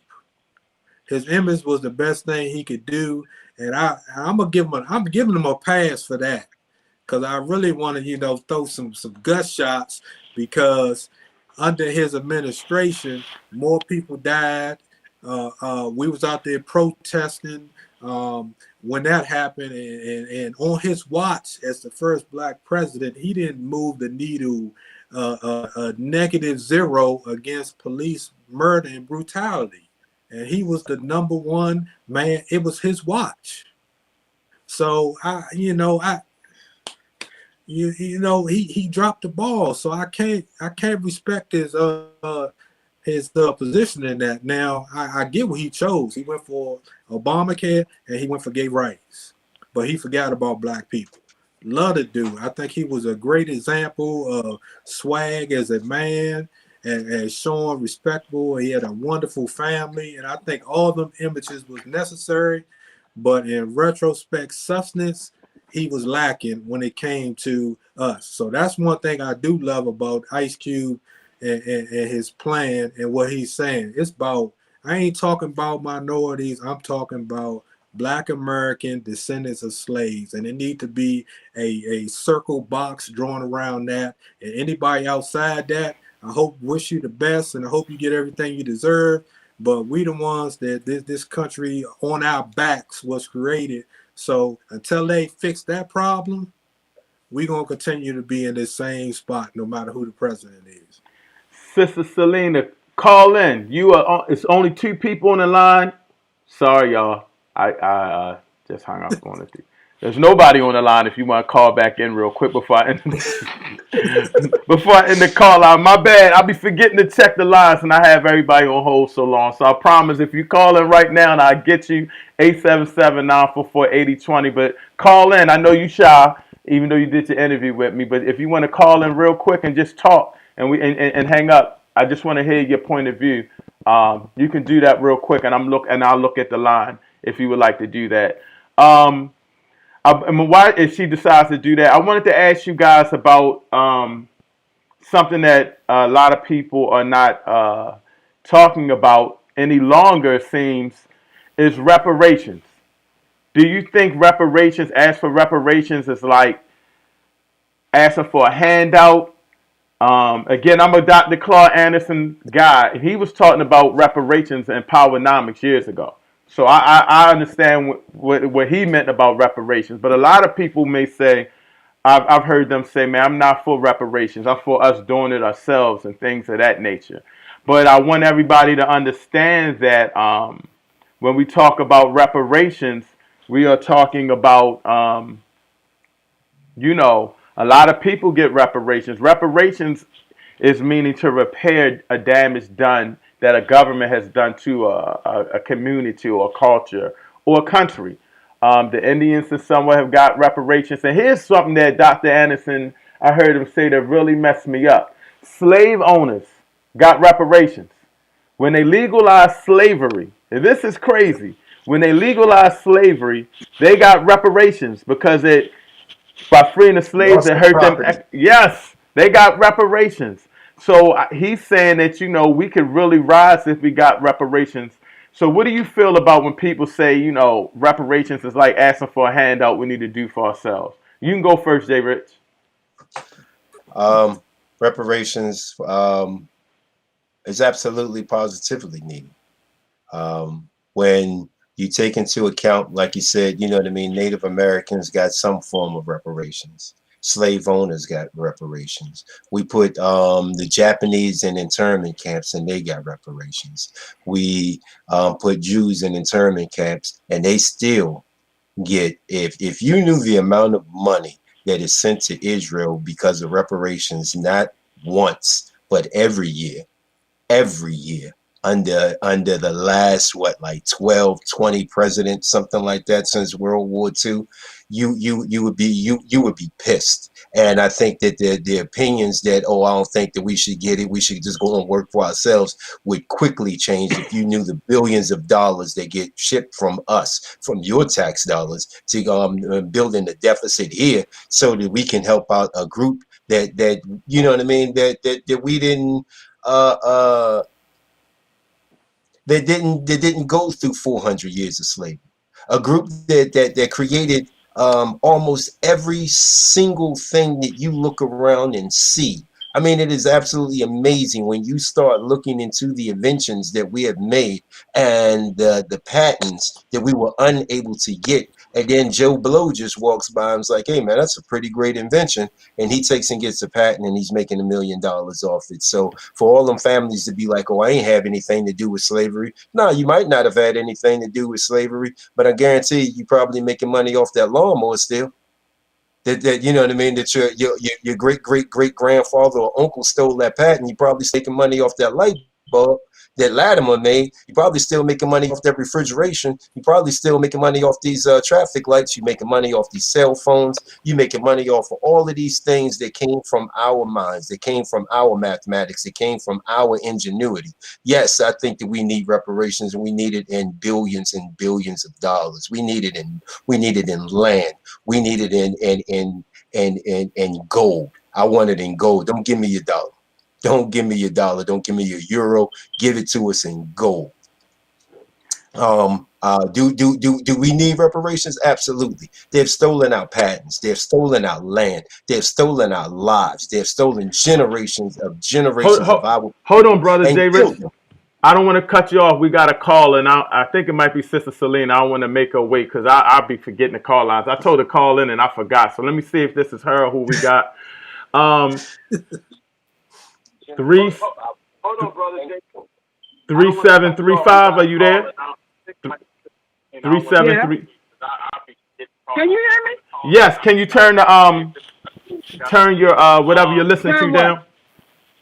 Go ahead. Go ahead. Now? All Yes. right, Yes. All right. Hold on. Yeah, I'm here. You can hear me? Yes, I got you. Can you hear me? Yeah. Okay. May I ask who's calling?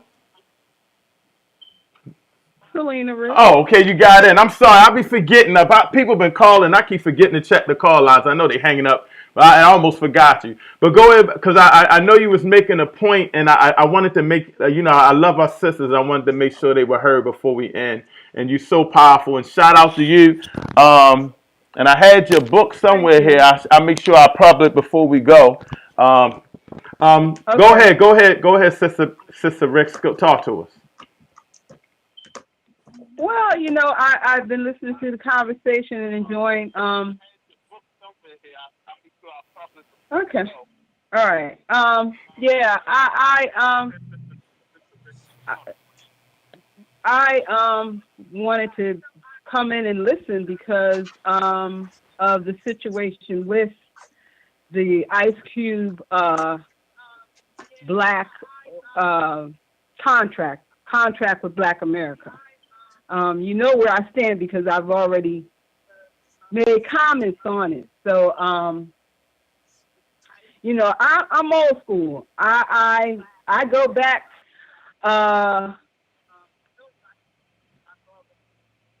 before Obama came into office, and what I was stating is that I understand the black agenda and that we need one, and I was following Tavis Smiley, and I understood where he was coming from and what he was trying to do. And just commenting on that again, I think he had an awesome plan, and he did mobilize the community, with his 3 books, and there was a lot going on. A lot of people were becoming active in their communities at that time.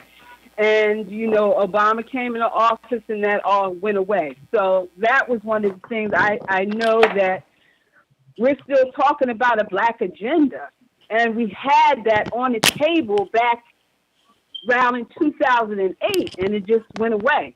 So now we're back to talking about it again. So I can't leave my brother Tavis Smiley out of it because he had that. He had that plan. It didn't come to fruition because of our mentality as black people. We get distracted. We got distracted at that time and turned away from something that was very solid, a solid opportunity for us to get agenda contract on the table for the next administration that was coming in after Bush.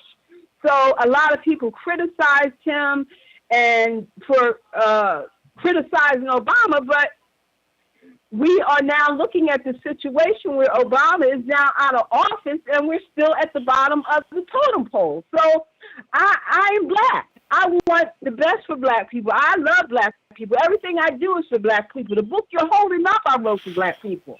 So, I don't want to overlook a brother because he's gotten into some hot water, because it's not personal for me, it's business. Trying to do what everybody is talking about right now. We're back on the black agenda. And as far as Obama is concerned, we gave him a pass, and I love black people too much to give anybody a pass. We suffered too long. Our agenda needs to be on the table. I'm not looking at giving anyone a pass. So it's a moot point for me. I'm not one of those people who curtail my ways to whatever's going on. You know what I'm saying? I say what I feel, and I follow that. You know what I'm saying? I'm not a conformist. I do not conform to anybody. I listen to the facts. And that is truth, and that is my power to be able to voice my opinion behind that, what I'm hearing. So what I'm hearing now is we need a black agenda. So,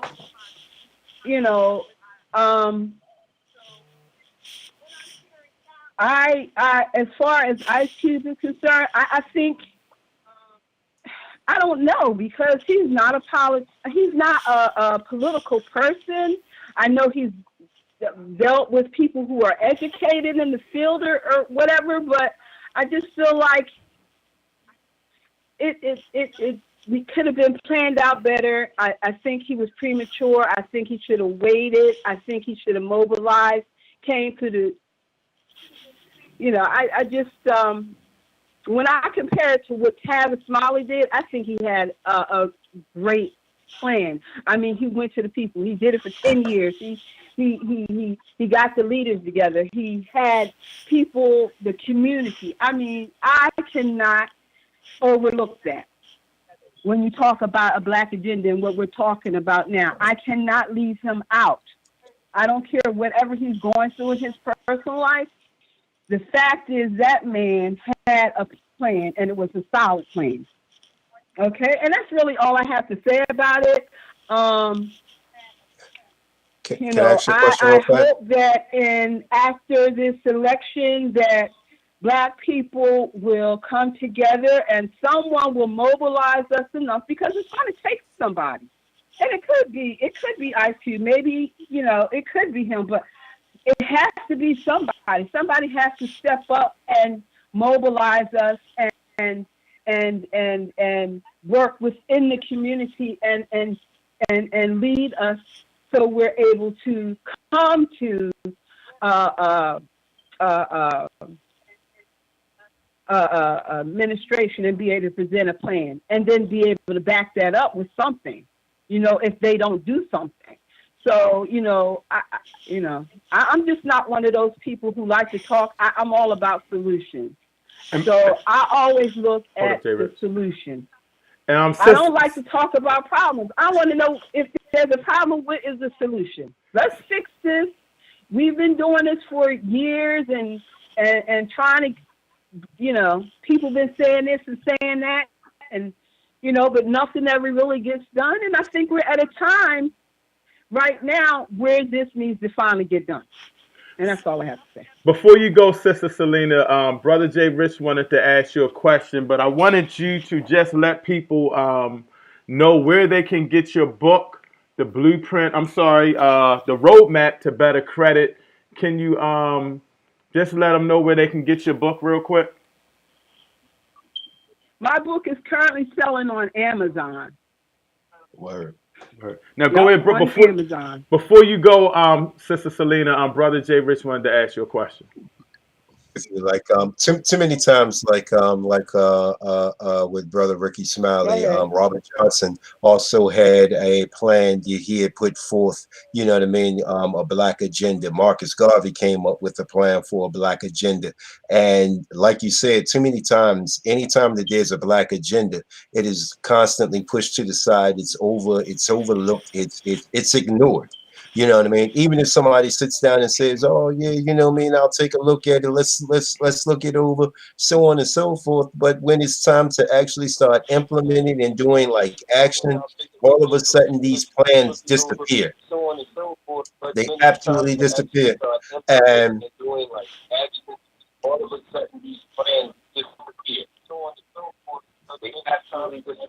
Go ahead, Jay. Go ahead. It's annoying. It's and at some point, like you said, the people that are writing these plans, and they're far much smarter than I am to be able to come up with the whole economic plan and to the outlook and be able to do these things. But I would love to see, like what Roland Martin tried to introduce Cube to, somebody else that is doing the exact same thing, and they get together and they build with somebody else that's doing something. Cube said that he was already working with like some grassroots, different grassroots groups, and they had end up getting put on the agenda, talks about reparations. And I would like to see that get expanded. You know what I mean? It's not just, it can't be one person, but it can be one community. It could be one Ummah. It could be one race. You know what I mean? It can't be one person. It has to be all of us. And we have to keep in mind that whether we agree with somebody's politics or we agree with something this and some of that, we have to stick together to get it done. Now, after we get it done, and then all of a sudden you want to be like, oh, that chick was talking behind my back, or that dude, he a snake. You can do all of that once we get it done, man. But until we get it done, man, we need to show one solid face. Because when you look at the Democrats and the Republicans, You know what I mean? Just to give you an example, not to get off point, but just to give you an example. The Democrats and Republicans that are fed up with the way like some of like these talks, the stimulus talks and all of this other stuff is going on. So they just said, you know what, I'm tired of dealing with Pelosi. I'm tired of dealing with Lindsey and the rest of them. Let's sit down together and do our own plan. You don't see them going on the news. You don't see them in front of the TV saying like, oh, I'm fed up with the way this is going. We're going to do our own thing. I'm fed up with the way this is doing. I'm going to do this. I'm going to do my own thing. They did it behind the scenes.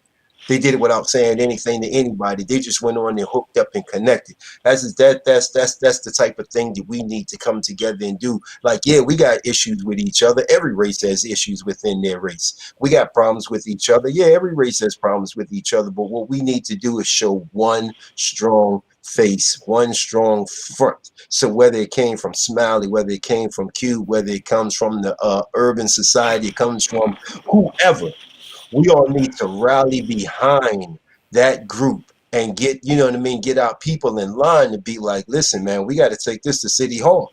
We got to take this to the county. We got to take this to the state. We can't wait for one person to try to put pressure on the president. We have to do it on a local level. We have to do it on the state level. We have to do it on the federal level. And I don't care whose plan it is. I don't care if it's Ricky Smiley plan. I don't care if it's, you know what I mean, whoever. We have to stick together. We have to come together with one plan, because that is one of the biggest things that they use to divide us, and being like, you don't even know what your people want. These people over here talking about they want this, and like Everett said, you know what I mean? These people talking about they want reparations, but then, you know what I mean, they'll find a Ben Carson and pull him out in front of the camera and be like, oh, no, we don't need no reparations. That's nonsense. You know what I'm saying? So I agree with you 100%. Yeah, we need to get. Yeah, go ahead. I'm sorry. Our sister Selena, I just wanted to let you close out and respond to the brother. Yeah, our sister Selena, I just want. She got a little delay. Can you hear me? Yes, we got you. Can you hear me? Yep, we got you. Okay. All right. So, yeah, I hear what Brother JRICH is saying, and I agree. What I was saying as well is that we need to have one plan. I don't care whose plan it is, but I think that if there is a plan on the table, have one plan on the table. If there's a plan on the table, and we should have looked. Did we go back and look to see if there was any other black agendas on the table? You know what I'm saying? And we should have seen who was out there and who was presenting these agendas and try to collaborate with them, so we can all get on the same page. You can't have everybody one agenda over here, one agenda over there. It gets muddled. It gets muddled. So, we have to find a way to get on the same page, is all I got to say. Thank you so much for calling in. Thank you so much for calling in, Sister Selena. And again, please get a book. Roadmap to Better Credit. Roadmap to Better Credit. Go to Real Truth and Power. YouTube. We did a powerful interview. I'll talk to you soon. Thank you so much. Can I say something real quick before you get off? Yes, go ahead, bro. I just purchased your book. I just dropped it. I just purchased the book. Oh, okay. Go ahead, though. Go ahead. She watches. Yes. Oh, okay. Yeah, I just purchased your book off Amazon. And I agree with you. We got to come together as one. I think the problem is with us coming together and with different plans. The only thing we hear about, we don't control the media. So the only thing we hear about is what they let slide through. So I would say right now, since Ice Cube is hot and he's in the forefront right now, we should ride it out with him. It's too close to the election. So Taz, I never heard Tavis Smiley playing, but it's like we taking a road trip from here to Baltimore. You take Route 1, I take 95, somebody else take the street route. It don't make a difference how we get here. Some of us might get here a little faster than others, but as long as we move in the right direction, and the end goal is we all trying to get to our goal. So our goal is betterment for our people. A1, African first, and everything else is secondary. Religion is secondary. Personal feelings and likes and dislikes is secondary. Everything else is secondary. And we got to start with each other, and we got to stop allowing outside influence to turn us against each other. And that's the problem. That's probably what happened to him. Because two things normally happen to you, and you just got to remember, if you're going to be a revolutionary, then they coming for you. So if you got a plan and you throw your plan out, you better know if you got anything, any dirt in your closet, they coming for it. So you gotta be careful, and we can't keep being followers and listen to everything they say on the news and believe it. So I think going forward, being on code to me means whatever they say, I believe the opposite until proven differently. If they tell me the sky is blue, I think the sky is green and the grass is blue until I learn differently. I mean, how many lies do they have to tell us before we call them a liar? They lie about everything. So, but only thing we gotta remember is unity is where we at. We ain't gotta agree, but we just gotta be unified, and the goal is betterment of our people and getting what we deserve. Everybody gives reparations. Everybody has gotten reparations. They giving white folks reparations in 2020. They getting reparations. The corporate welfare is reparation. Everybody gets money, but us. And it's wise. It's like, what is it, Dr. Francis Cress Weston say? I That's mean, my girl. it's a whole system set in place to keep us down, because they know that they are the minority. They call us minorities, but they are the minority on this planet. And black is the dominant gene, and they know that. And I was just to one of her speeches. She was saying that she was in a car ride and going to do a presentation, and I think it was a white guy took her and came back, and he said, "You know what? While we in private and ain't no black people around, we talk about y'all bad." I mean, it's no hard feelings, but we know what the situation is, and we know that they inwardly scared of us, because they know if we leave us alone and we're gonna flourish, we're gonna survive. We create everything. You can go down the list. I think JRICH was talking about some of the things that we created that they stole. I mean, you go down the list, everything that's been taken from us and they've used to benefit from us. When do we get our just due back? Everybody gets reparations but us. And anybody black that thinks that we don't deserve reparations for 500 years of slavery, 400 at least years of slavery, and Jim Crow, sharecropping, all the houses that's been stolen, all the jobs. Matter of fact, it's so bad that Citibank even came out and said they lost so much money discriminating against black people that they gonna change their policy on their own and switch it up, start giving black people some more loans.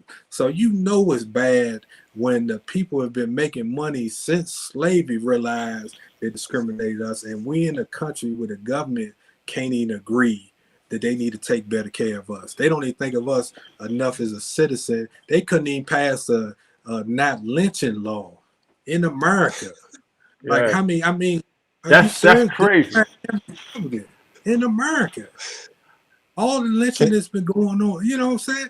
So we got to do something different. That's all my point, and my position is no tangibles, no vote. I don't care how long it is. I sit through it. I sat through 4 years. I done sit through everything. I done sat through at least 4 or 5 presidents, and no major change for our people. So I wait this one out. So if anybody want to go ahead and get it voted, and I'm not telling anybody who to vote for, because I mean you playing the lottery. We shoot dice right here. That's what you doing. You playing Russian roulette with your life, Democrat or Republican, and you ain't guaranteed to get nothing from either one of these parties, and you never are. You can't tell what none of these people are going to do until they get the opportunity to do it. Dark But Sage, you can call in if you like, real quick, if you got a question. 877 I'm sorry, go 944 ahead. 8020.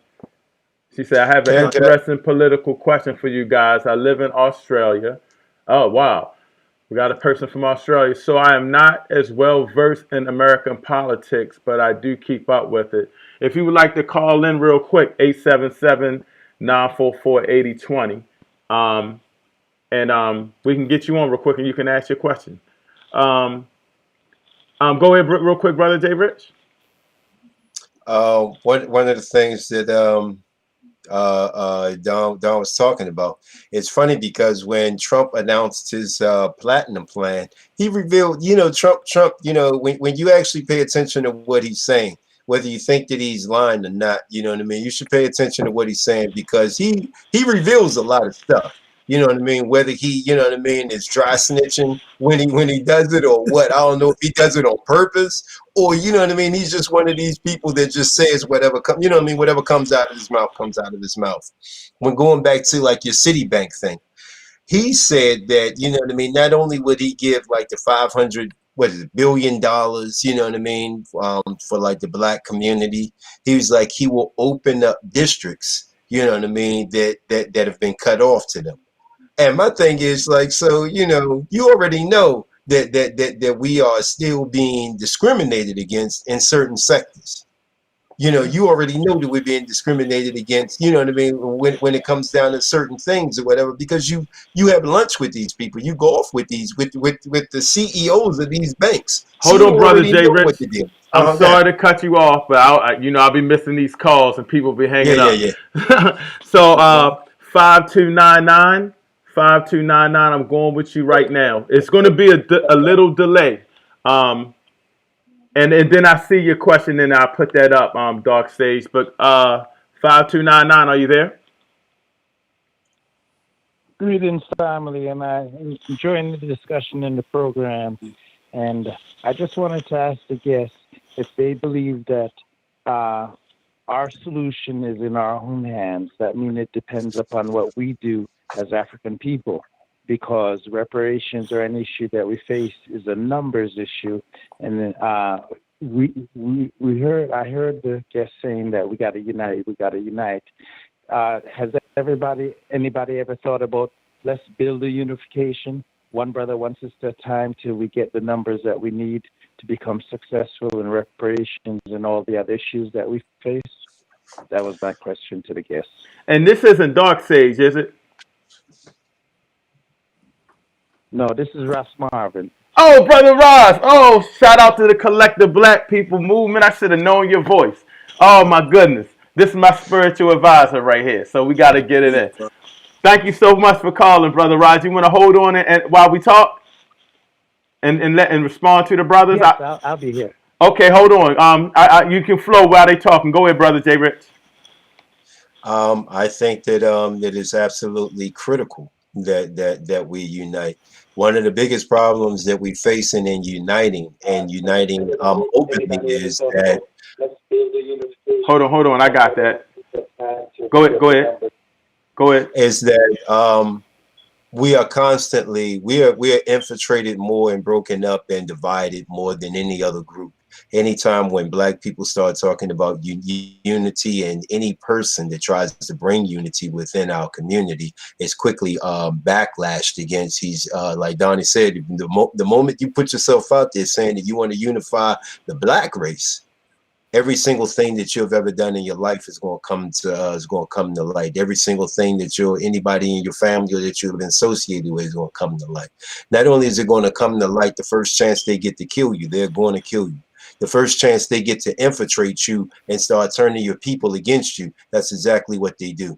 The first chance that they get to have like your second man and try to tell him like, hey man, you know what I mean, start sliding money in his pocket, you know what I mean, to take over and change the direction of whatever like that movement is going, that's exactly what it is going to do. So yes, we need unity, but we need loyalty to each other. Is the bigger, you know what I mean, to go along with that unity, because that unity is only going to last as long as the loyalty lasts. And as we can see, if you've ever read any of like the letters, you know what I mean, or the books that on FBI and how they spied on Martin Luther King, writing letters to his wife telling them that, you know what I mean, he's womanizing, he's doing this. Did the same thing to Malcolm X, you know, our great leader, you know, Marcus Garvey. You know what I mean? They did everything they could to destroy him, and they used the black man to destroy him. They tried to get him on, like, you know what I mean, some trumped up mail fraud charges to get him kicked out of the country. You got to, you know, every single one. Now you look at they've humiliated what was Rainbow Push? I can't even think. Reverend Jesse Jackson. They threw his son in jail. I can't think of Reverend Al Sharpton. They've tried to kick him down, and you know, every single black man or black woman, you know what I mean, that has ever stood up and gotten any traction and bringing our people together, they've done everything that they could. If they haven't killed them, they've made them flee the country down to Havana. Hello, they've put them in jail. They've tried to censor them online. They had to run over to Africa. I mean, the list goes on. I mean, there are hundreds of our own race soldiers that we can talk about that have stood up. You know what I mean? Just take the Black Panthers. You know what I mean? And just in general, they just said defend yourselves. They started up a clothing, you know what I mean, a community clothing. They started up food. Matter of fact, they started up a program that is still going on right now called WIC, Women and Children, where they give out food to women and children and women expecting children. That was started by the Black Panthers. Oh, hey, J Rich. Hold on, brother. My mother-in-law used to work for WIC. Watch yourself. Watch yourself, Hey, brother. I don't have a problem with WIC. I'm just saying that whenever we try to I'm just unite, playing. the government, they come in and they infiltrate and they try to tear us apart. You know Hold what I on, mean? before I We get need Brother unity Ron, and loyalty. because he's on a delay, so I had to mute him so he could hear and Yeah. listen. I got to work on that. I wanted to get Donnie to respond to what he was saying about, you know, thinking about us building and uniting, but and go into that, Brother Donnie. Yeah, I think we need to understand, and we gotta break it back down to the most simplest terms. We need to understand what it means to be unified. What does it mean to be B1, or I say A1, African first? What does it mean? It means that above everything else, and I don't think a lot of our people are so comfortable because Western society, you know, has given us all these creature comforts that we have, that we don't even realize that what's going on. We've been desensitized by TV, movies, the music, everything desensitized us to the abuse and that's going on to us right now. We got to figure out what unity means and what it looks like. And change is made in groups. We can't make it as individuals and think we're gonna make global change. We got to join a group. It could be I don't know, your Boy Scout group, whatever your group is, and they on they A1, whatever that group is, you need to join it, and these groups need to collaborate together to come together as one. And we need to get one simple goal of Black power, Black unity, Black empowerment. There you go, Black empowerment. We all need to come under a umbrella of that so that we can rise and forget the tribalism, you know, because that's what we get caught up in. We get caught up in the little groups of tribalism. I belong to this. I'm under Tavis Smiley. I'm under under this person, that person, but all of them gonna be under attack by the same group that wants to stay in power. And until we do that and figure out what that being on code means, then we're gonna continue to have the same problems. But we need to be on code, Black first, everything else secondary. Religion, political party, everything, sexual orientation, everything. It shouldn't be no division in there, because if you Black and you gay, you underneath our wing too. You Black. It shouldn't be no division in there what we have to worry about, because we also fighting them. Now we fighting the LGBT group that's taking over the taking over the minority status when they already part of being black. If you black, you black. So we got too many down issues when the main issue is being black is under attack. So we need to figure out how we gonna focus on that. I lost Brother Roz, probably on Brother J Rich because he's so long-winded. Brother Roz, Brother J Rich is a member of the Collective Black People Movement. Brother Roz, for all those that don't know, we stream on a couple of YouTube channels. We stream on the UNIA ACL Atlanta 421. We stream on Real Truth and Power, and we stream on the Collective Black People Movement. We are all members of the Collective Black People Movement. I suggest you go to Collective Black People Movement, Google it, become a member, and we are uniting people and taking their skills and talents and putting them to use for black people. So shout out to Brother Roz. You know, he drops knowledge and then he dips out on us real quick and lets us think about things. My spiritual advisor. I love you, Brother Roz. I got to call you later on, too. I forgot to hit you this week. I wanted to touch base with Dark Sage. Said he had, I believe, I'm not sure if it's a male or female. Simple question. Should America move towards a multi-party system like we have over here? I wish you would call because I would like to know what you got over there in Australia. I, for one, think Mr. Hawkins and Ms. Jurgensen should be represented with Biden and Mr. Trump as a challenge to the labor and conservative platforms over there. Brother Jay Rich, now I'll go with you, Brother Donnie. You want to tackle that first? Yeah, I think it needs to be more parties, which is the problem. As long as we dealing with a two-party system, you know, we dealing with two wings of the same bird. I mean, they the same party. They both got together years ago and decided to squeeze out any other party to even have a chance to even be on the debates or anything else. So these two parties are working together, if you know it or not, and they make sure that nobody else gets a chance. So we go back every 4 to 8 years dealing with one half of this coin to the other half of the coin, and they have us fighting in the middle. So we definitely need another party. There is another a group of people that's working on a party. I think it's a new party, something movement that I've been watching, and they have I forgot the name of the party, but I'll find it out. But it's a party where they, you know, people getting tired and they looking for another alternative. So we definitely need another party in this. I say more than one. It needs to be way more than one party added to this system so we can get fairness. So yes, I agree, and I think we do need to have more parties in this. And Dark Sage, go to that website too, Collective Black People Movement. I put the link up there. We need some powerful people over there in Australia. So that would be great for you to just check us out if you're black. I'm assuming that you are black.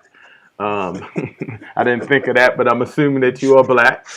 And if so, it's for a black organization only. But if you are black, definitely go check that out. Brother Jay Rich, go ahead. You want to flow on Dark Sage 9117's question? Dark Sage, this is what I've been talking about the whole time. The two people that he is referring to are from the Green Party. those are the candidates to represent the Green Party. That's why I start laughing when I say like the question. Absolutely, positively, we need more. We need more parties. When you look at like the Republicans and how they're broken down, and you're looking at the Democrats, you could probably get about 3 or 4 other parties outside of both of them. You know what I mean? This person is a moderate liberal. This person is a moderate conservative. This is an ultra conservative. This person is just conservative. We could probably have like 8 parties right about now, to be honest with you. Yeah, I think that we need more. We need definitely need more choices. We absolutely need more choices. And the same Democratic Party that takes donations from Coca-Cola. The Republicans take money from Coca-Cola. The same ones that take money from Google, take money from Google. They have the exact same funding. These people fund it, like Donnie said, man. It's two parties that's really just one, because the left and right wing of the same bird is one party. Wow, that Hey, was James, powerful. Movement for a People's Party is the name of that other one that they started. Say that book again, Donnie. The Movement for a People's Party, and it's another organization that's coming up. They got a pretty progressive platform. They just don't have enough for black people in it. All right. It's still better than the two we got. Before we close out, I wanted to touch bases on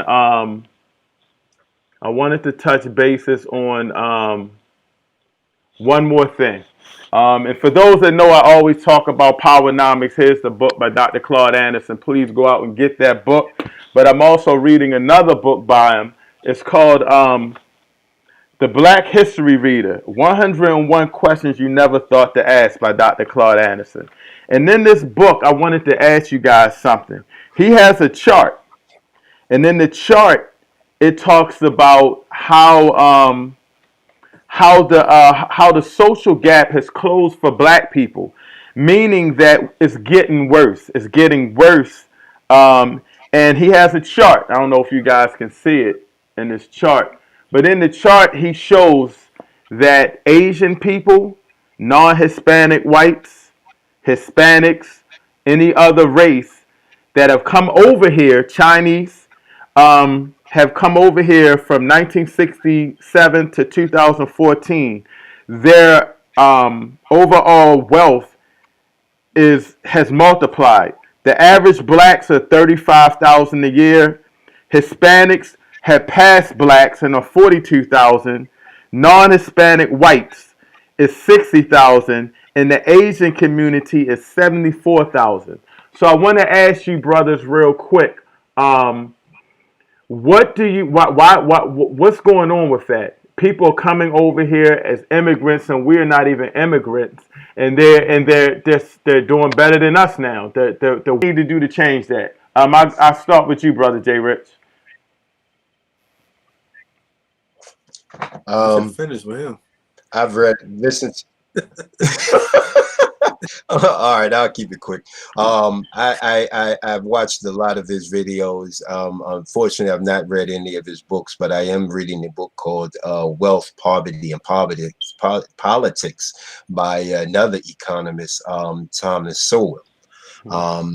And he makes the point that a lot of this is because, and he makes the same point, that other people are able to come here and do well. But he also shows statistics, whereas talking with Donnie Goes In, he's really strong on us going back to Africa, whereas we can leave from here and go to another place and excel, you know what I mean, much greater.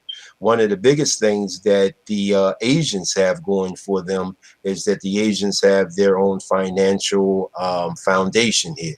So the Chinese can go to the Chinese banks, the Japanese can go to the Japanese banks, the Koreans can go to the Korean banks and get loans and get funding because they put money into, you know what I mean, into the neighborhoods or into like the Asian economy here in America. The Hispanics can come over, and with their large numbers in certain communities, as we've seen them do in Hyattsville, Maryland, demand that, you know what I mean, banks like Bank of America start giving them home and business loans. What we don't have, and what's one of the saddest things, is that most black banks put less money in black communities than traditional white banks. So that's one of the things that we absolutely positively have to change. The other thing is that there have been studies that have been done that we don't even get called in for interviews if our name is a certain way. If our name shows some type of ethnicity, we don't even get called in for an interview for a job. I mean, you can have like a doctorate degree. Each time that we like, again, like we stated before, once a community is built and it's 90% black, I can guarantee you, man, they're going to send in, you know what I mean? They're going to send in drugs. They're going to send in over police, and they're going to do whatever it is they can do to destroy that. And when you start talking about the prison system within this country and who they target, that also takes away from live bodies, man, of our race, man, that could be out, working and gaining. That's people that have been taken out of the colleges, man, that could be furthering our race, our foothold here in this country. But you also have a lot of laws and a system that is set up for us not to prevail under any circumstances. It is set up for us not to prevail. It is set up so that a small fraction of our people will make it, so that they can dangle that carrot in front of you and be like, see, you just didn't work hard enough. Donnie goes in. I mean, that pretty much sums it up. The whole system is set up for us to fail. You know, when they let a rapper or a athlete, they give them some millions, you know, tell us, hey, you can do that too. And all actuality, everything about it is set up for us to fail here. So, like Brother JRICH said, I'm under the idea that enough's enough. I say cut your losses or get you a passport and let's go back to Africa. Let's go where, you know, I just want to, at some point in my life, live in a place where Black people run everything. And is there problems over there? Absolutely. There's problems everywhere. But I like knowing that the president Black, the Congress Black, the police Black, the people Black, and they not looking at me and have all these systems in place for me to fail. And I'm gonna build and continue to build. Why not build somewhere where your own people at? You can't be A1 and still hold your ties and behind enemy lines. I mean, you know, we're global people now, and you know, we're gonna move around, but we got to have a stronghold somewhere, and that's the last stronghold for us because they've taken over everywhere. So we got to learn what unity. Once again, we got to learn what unity looks like. We don't know. It's been beat, murdered, raped, tricked, everything you can think of out of us. So as we start waking up and realizing that this is an issue, we got to learn what unity is, and it's a growing process. We're gonna have some growing pains trying to learn how to unite, because you know what I'm saying, because we don't know. This all new to us over here, you know what I'm saying? So I don't know. Let's do that. That's all I can say. James, I mean, JRICH said it pretty much better than I can say it. And shout out to Dark Sage 9117. We appreciate you. Whenever you can tune in from Australia, that's awesome. We be getting some crazy people from all over just popping in on us, so that's a blessing. And make sure nobody was on there before I ended the daggone phone lines. Hey, And I apologize. real quick. Go ahead, brother. You know what, and sitting here and thinking about all of this, man, I think maybe Donnie is right, man. Maybe we need to start doing things differently, man. Maybe we need to start doing things like the Europeans. We need to find ourselves an Eastern European country, man, that we can go and conquer, take all of their resources instead of shop over that joker, man. We got the wrong attitude, man. We sitting here looking, man, to do something here, man. We need to go and conquer somebody else, man. Do what they do. We got the wrong attitude. We need to go take over a country with some resources, and then make them pay us for their resources. That's what we need to do. Yeah. You know what? And going back to what brother Rob, that's a great idea. But if we can't unify, we'll be ready to go to war, and brothers and sisters be rolling out on You be holding that gun on the front line and look back, and they retreating on you, brother. So we gotta stay unified. We gotta stay unified for the cause, or you know, all of this talk is is something. It's something. But listen, my ribs is touching, as Brother JRICH would say. I'm thinking about dinner. This is a powerful show. Before we close out, I want to try to play this video just to support Dr. Ma'at if I can on her new series that's coming out. But let me see if I can play it. Hopefully I can. I always be messing up, and then I'll let y'all close out. And I might not be able to. Hold on one second.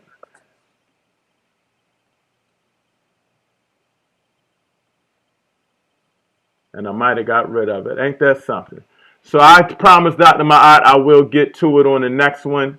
I got this new system in, so I probably didn't set it up for the interview thing. So that's probably what it is.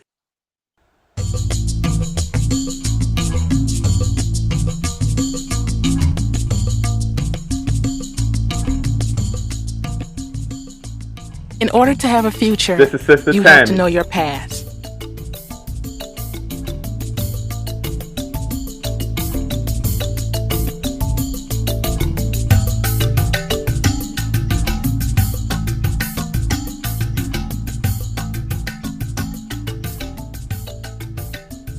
My passion for African American history is the generations of foot soldiers, inventors, entrepreneurs, and educators who have shaped me into the woman that I am today.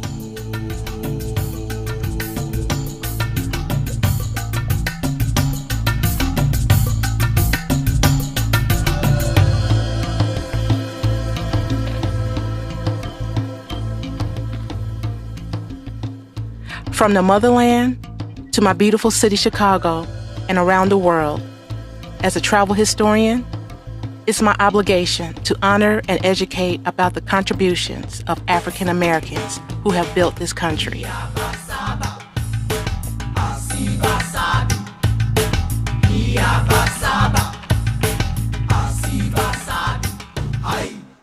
Be inspired by my journey. I say that was Sister Tammy, and what she does is she takes a lot of trips. It could be even in the United States to a lot of black historical things, and she writes about it, and she goes and tells everybody about it. So I wanted to give her a shout out. In the next show, I promise I have Dr. Ma. She has a cartoon called Meltrek where they teaching about history. Man, that's powerful, and I'll get that in. So let me let you guys close out, and I appreciate you for being a part of it.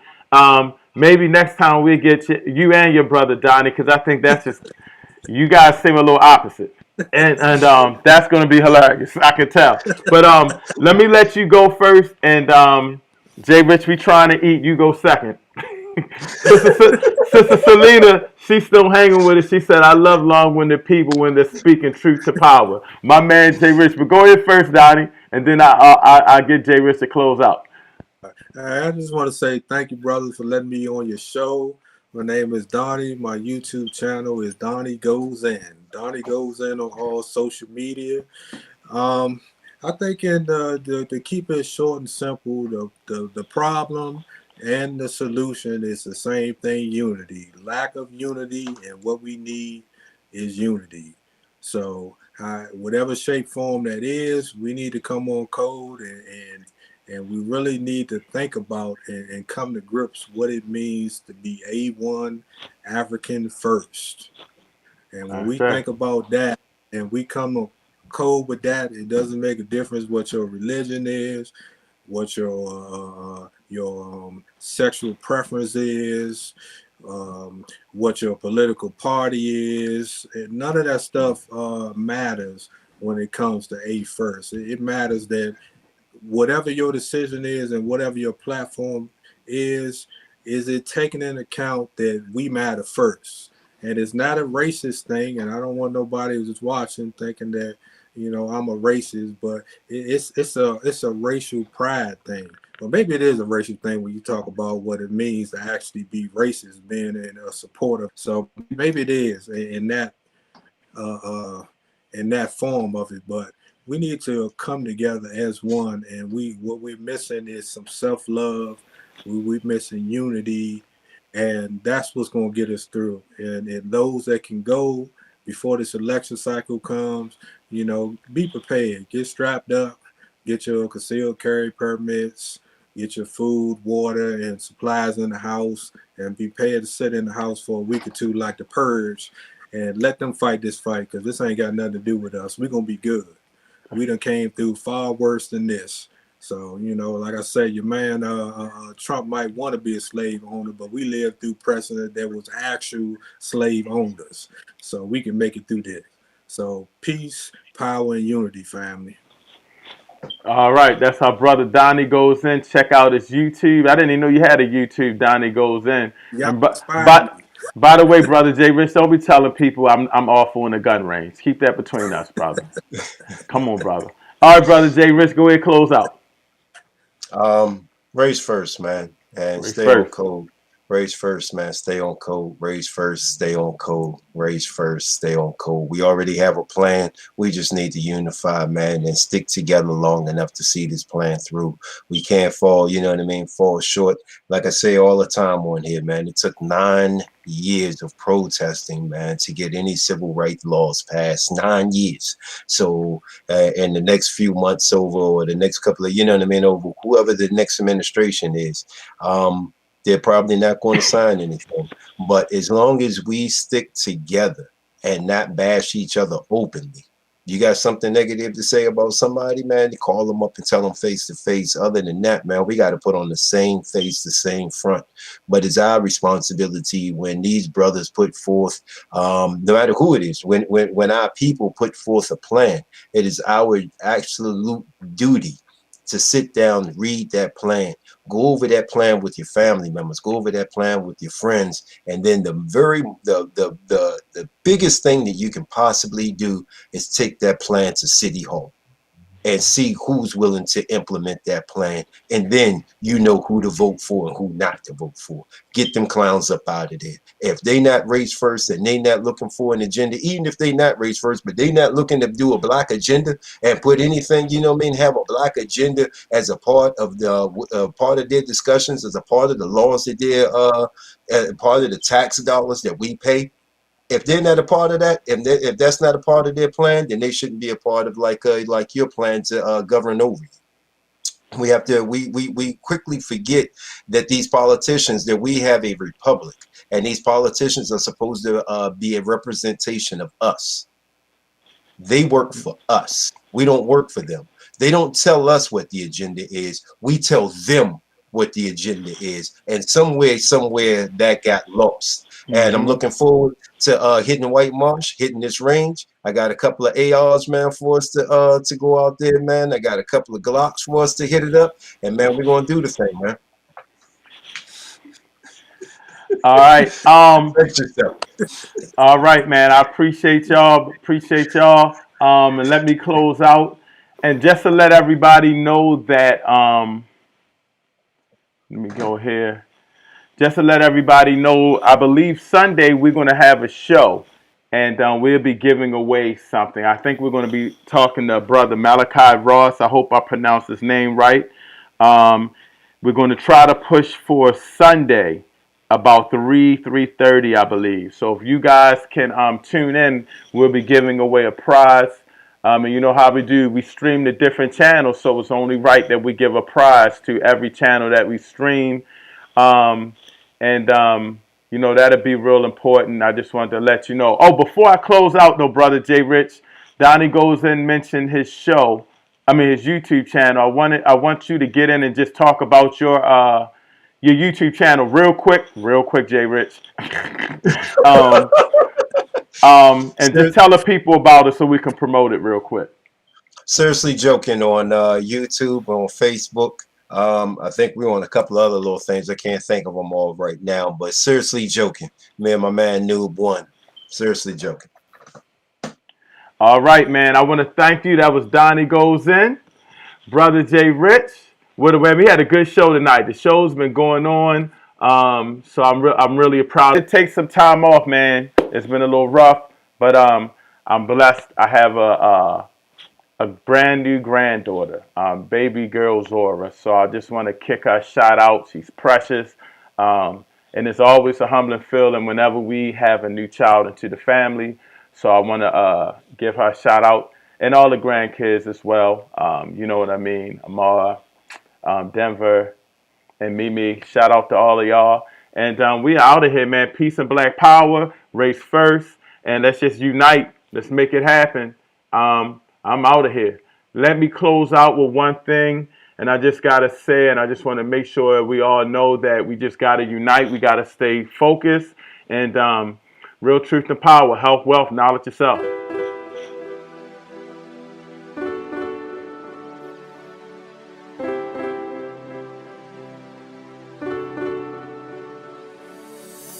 Real truth and power. Health. Wealth. I had to rock that. You know, whenever we have a good show, I had to rock that.